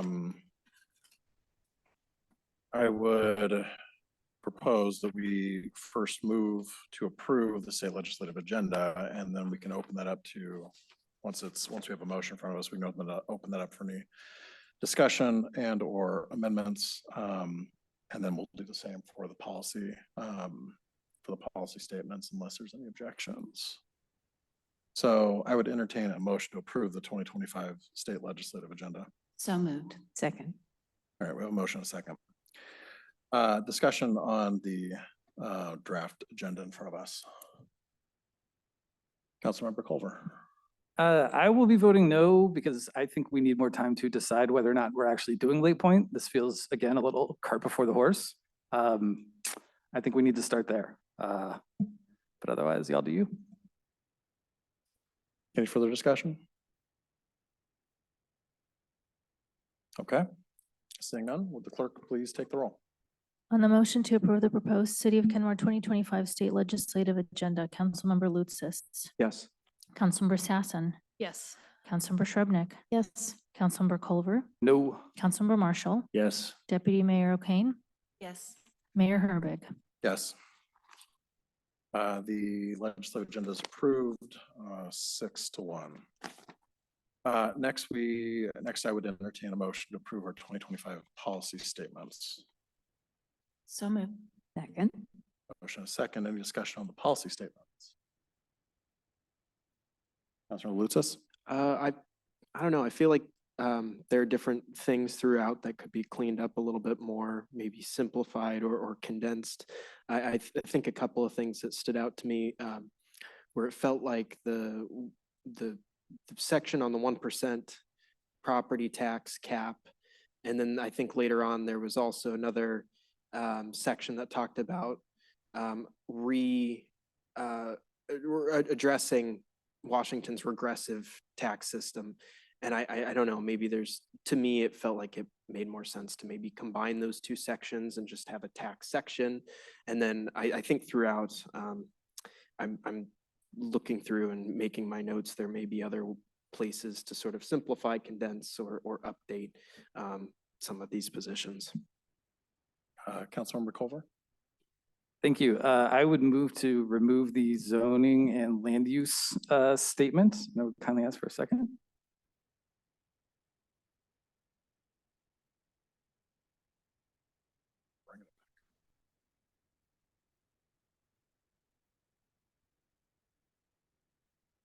There a second? My motion dies from lack of a second. Deputy Mayor? I support the combining of tax structure reform with the property tax line item. I think that they are marching in the same direction. So I thought that was an interesting thing to call out, and I could see combining them but I don't have the language right off the top of my head. Yeah, I see where folks or Councilor Lutzis and the Deputy Mayor are coming from on that. I kind of view them as kind of two separate things, because one is about the overall kind of broken revenue system that the state shares with a lot of local governments. The other one is about tools for funding things at the local level, but I could go either way on that myself. Any other thoughts? If not, I might make a motion that we table this to next week's consent agenda and kick it to staff to maybe do a little wordsmithing on the revenue side of things. Councilmember Culver? I'll second. Well, I can't make a motion. I was just suggesting that we might. Would you like to make a motion that we table this to next Monday's consent agenda and ask staff to wordsmith around the revenue and the 1%? So move, Mr. Mayor. Thank you. Okay, I'll second that. Motion a second to table next week. Any discussion? Seeing none. Clerk, please take the roll. On that motion to table until next week, Councilmember Marshall. No. Councilmember Culver. Yes. Councilmember Shrubnik. Sure, yes. Councilmember Sassen. Yes. Councilmember Lutzis. Yes. Deputy Mayor O'Kane. Yes. Mayor Herbig. Yes. The motion to table passes 6-1. That brings us to the end of that agenda item. Thank you very much, Shelley. Appreciate your time tonight. And that brings us to the last item we have in our business agenda, service level budgeting results presented by Assistant to the City Manager / DEIA Coordinator, Garrett Oppenheim.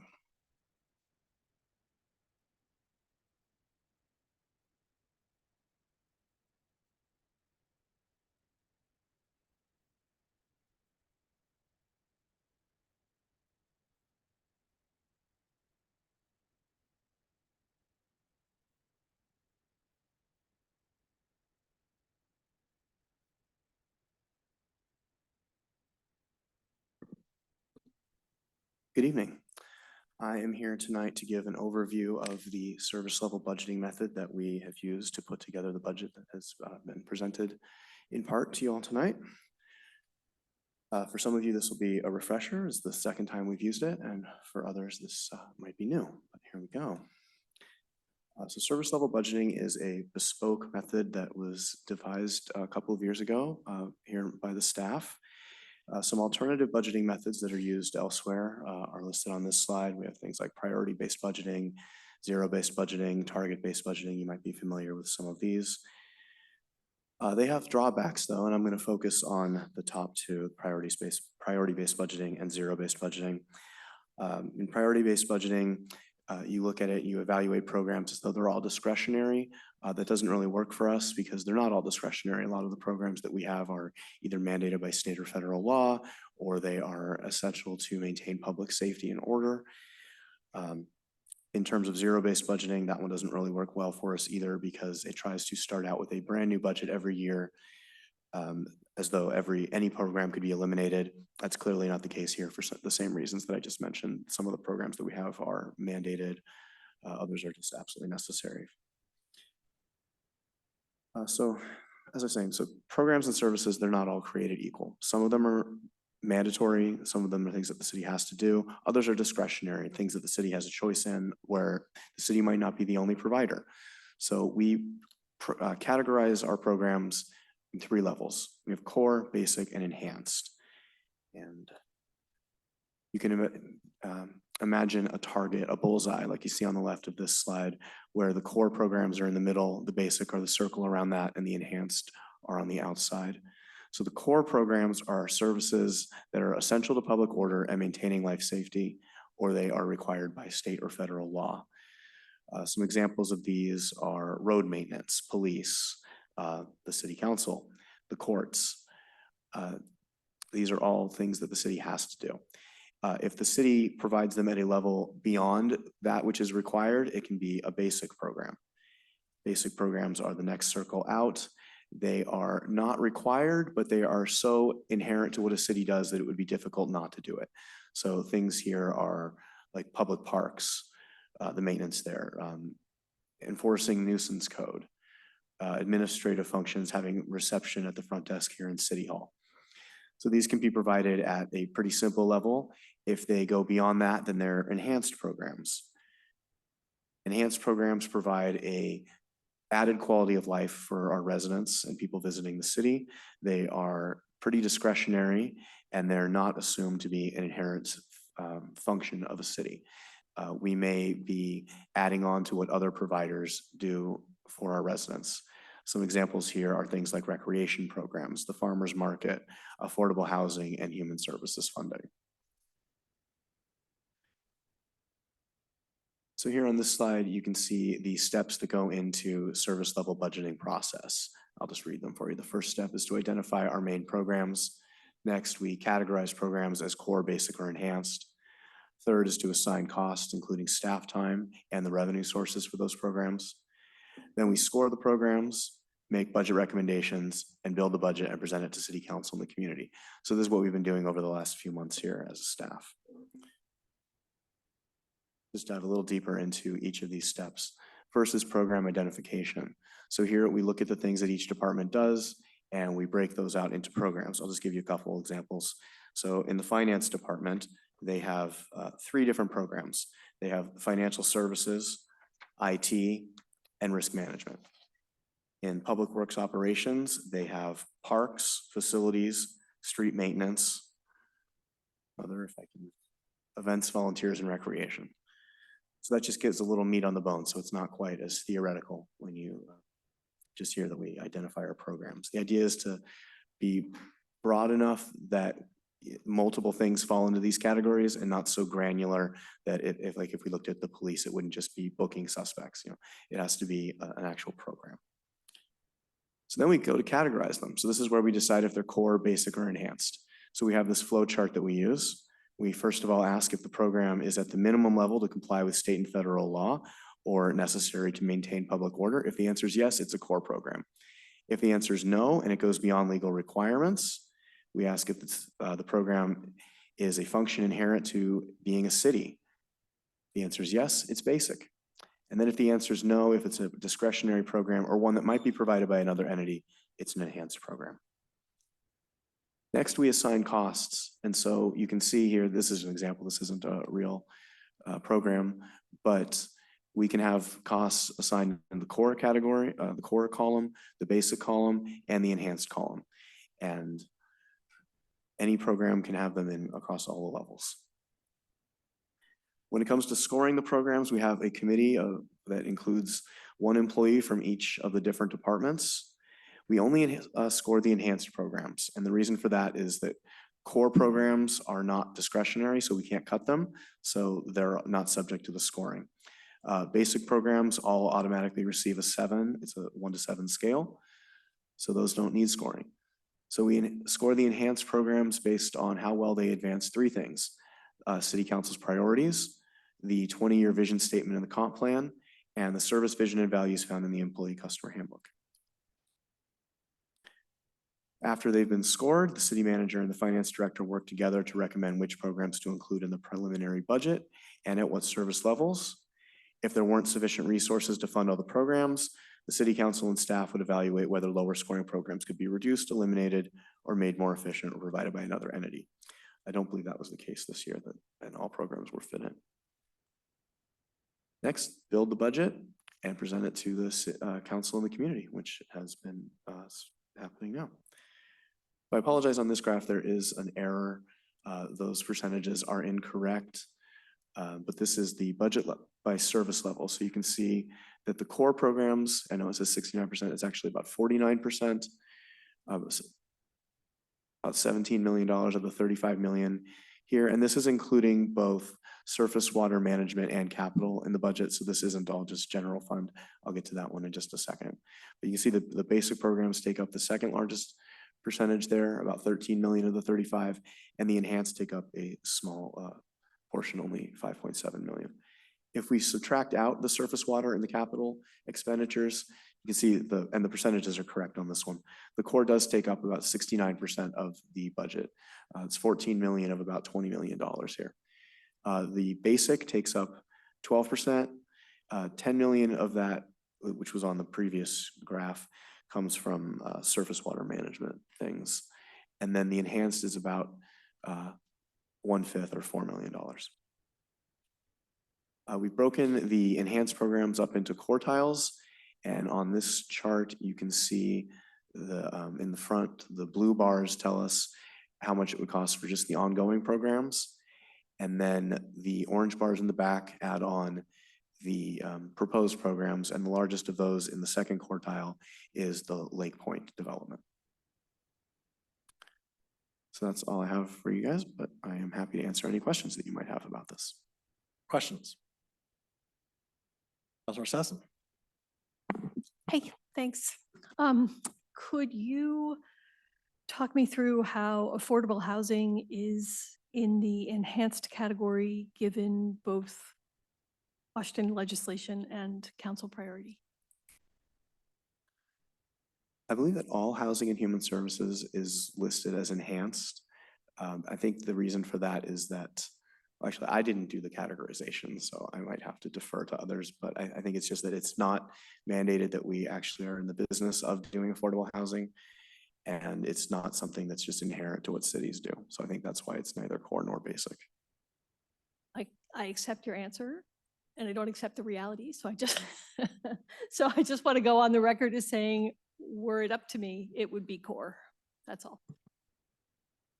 Councilor Culver. Thank you. I want to +1 that for my favorite issue and everyone's pet issue, climate. I know we sometimes talk about like that needs to come from some other level. Maybe it's Congress, maybe it's state or whatever. But we got the US Code, which says Congress finds air pollution prevention, reduction, and control is the primary responsibility of states and local governments. So I also wouldn't mind us seeing some of the things that we are most excited about come in a little bit closer to sort of what we consider our core business. I especially on like the safety fronts and the looking long-term at certainly things like affordable housing and also climate, I think those are pretty essential. So it is what it is, but I just wanted to +1 that from Councilmember Sassen, so thank you.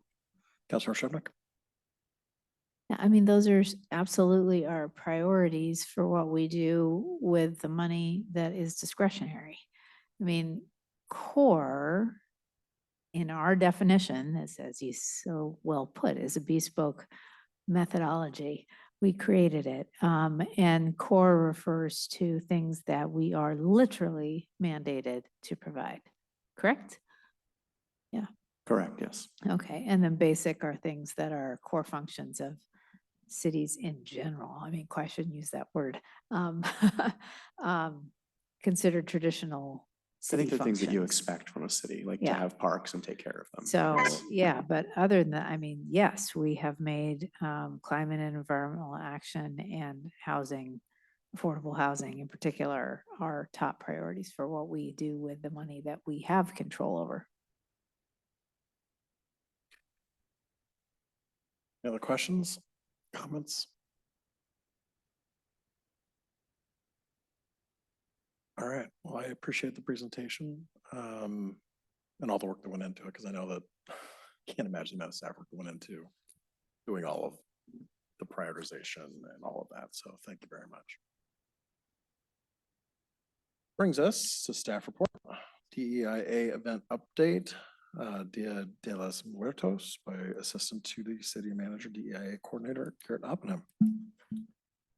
Thank you. I'll be very brief. I'm just very excited to tell you guys that we are going to have our inaugural Dia de los Muertos event coming up next month on Saturday, November 2nd. It's going to be at the hangar from 11 to 3. We're going to have some fun activities, including sugar skull decorating. Kids and anyone who comes will be able to make some papel picado. That's the tissue paper with the intricate designs on it. And we're going to have face painting or some similar activity. There will be a community ofrenda or altar. If people in the community want to decorate that, they are absolutely invited to. We don't want anyone to lose any of their treasured memories. And we know things, if you bring your own photos, people, they might just get lost or damaged. So advised to please send those to me over email. I'm just gonna say out my email so that anyone who's watching can take that down. It's GOPPENHEIM@kenmorewa.gov. I'll print those and bring them over to the hangar for you. We're also gonna have some treats, some Pan de Muertos from a Mexican bakery in Everett. We're gonna have a food truck there that day, and at 1 o'clock, we're gonna be showing the movie Coco. All right. So everyone should come on out. It's gonna be a lot of fun. And this is an example of a working committee, right? This was their idea and the committee is doing a lot of the work to make this event happen. So it's pretty cool. Yeah, I should have said that. We have, I think, 4 members of the DEIA committee who've been on a subcommittee helping plan this and make it all come to life. Yeah. City Manager? It is one other thing. So we're not going to have a special meeting on October 24th due to an unavoidable schedule conflict. That's the executive session to review the performance of a city employee. And we're working on another date, so stay tuned. I believe we all received an email from Ellie with some options. Council member reports and comments. Councilmember Culver. Thank you. 3 things. I had the great pleasure and delight, joy, whatever you would call it, of going to visit the salmon who are doing their, it's a run thing. I don't even know what it's called. I'm not going to pretend to be an expert on this. They give you these great glasses. They don't fit on my current glasses very well, but they're polarized. You can see into the water. It's happening. It's all happening. I went and saw it at Cedar River and I went and saw it at Issaquah. It's great. Salmon are important. There was some weird guy in a fish costume here last year. I don't know where he has wandered off to, but that stuff's important. So yes, things number 2.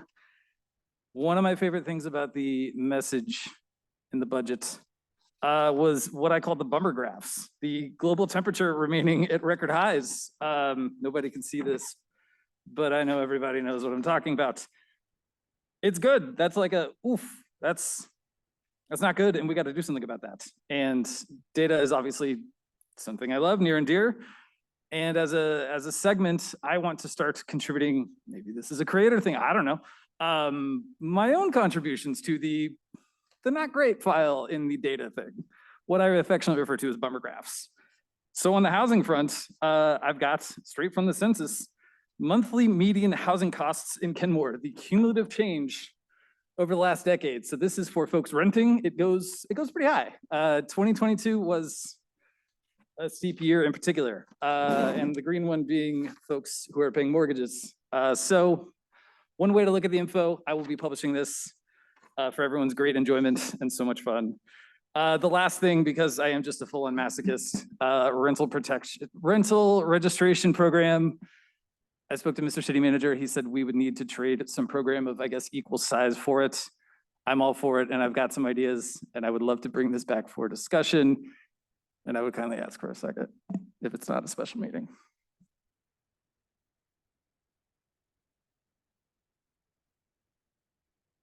Okay, report out. Thank you, everyone. Councilmember Marshall, And nothing to report. Thank you. Councilor Sassen, I think I've said enough this evening. Thank you. never. Councilmember Shrubnik, Yes, me too, particularly around NPRSA. Thanks, guys. Councilmember Lutzis, Yes, I'll be really quick. Thank you to our staff. I know the budget season is a lot of work, so thank you for the long hours, the long weeks to all of our staff, and particularly those who are doing extra to make this all happen. It's important work, so we recognize that, we see that, and we thank you. We couldn't do it without you, and that's what makes the city so amazing. ETP, the East Side Transportation Partnership, met last Friday, and we received updates from WashDOT on the I-405 corridor projects. The Puget Sound Regional Council gave some updates, and we began our legislative priorities to update those. And I also wanted to recognize and congratulate our Community Development Director, Debbie Bent, on receiving the APA Washington Chapter's Meyer Wolf Award for professional achievement and advancement of the planning profession. Again, I like to recognize our staff when they do great, amazing things, and they're recognized for those amazing things, and just shout them out. And kudos to Debbie. Thank you. That's all. Deputy Mayor. Mr. City Manager, I'm curious, when do we expect our next retreat to be? Your next like 2-day retreat would be probably in the spring is my recommendation, like probably May. Is there any chance that we're going to have a mini retreat earlier in the year? Will be later. I know we've had mini retreats over the past few years.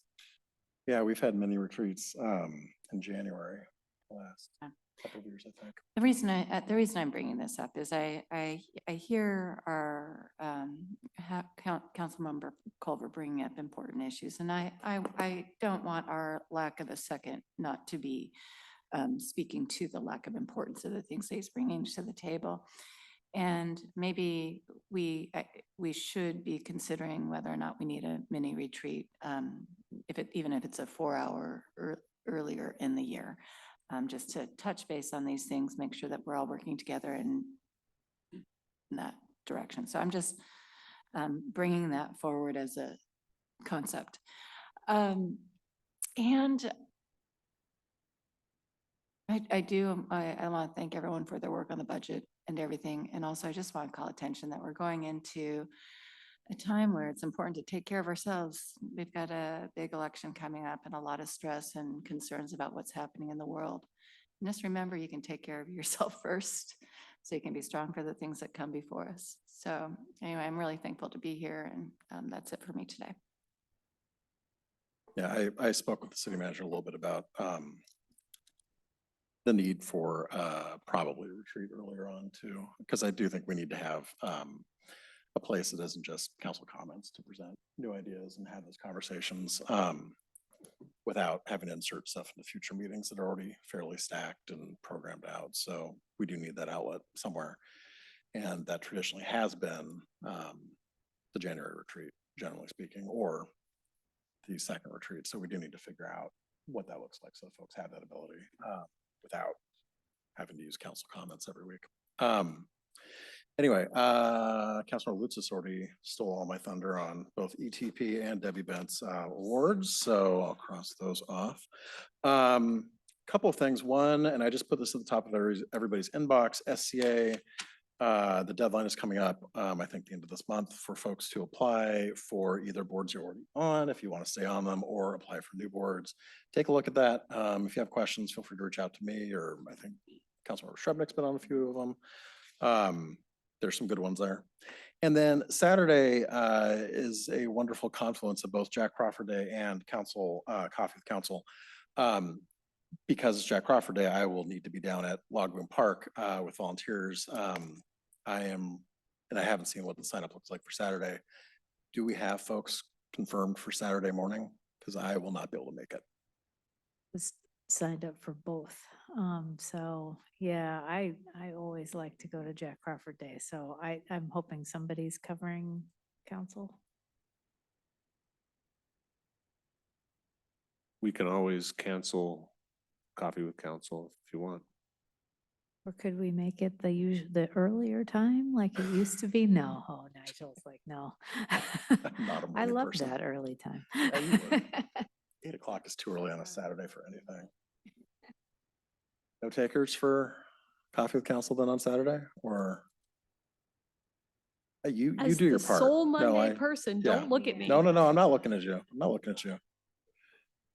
I could do it. It's just sad to miss Jack Crawford Day too, but I can do Saturday morning if there's, That would be Yeah. wonderful if you could hold that down. And as the deputy, I will take that spot. thank you very much. All right, well, yeah, that's everything I had then. With nothing more to come before us, we are adjourned.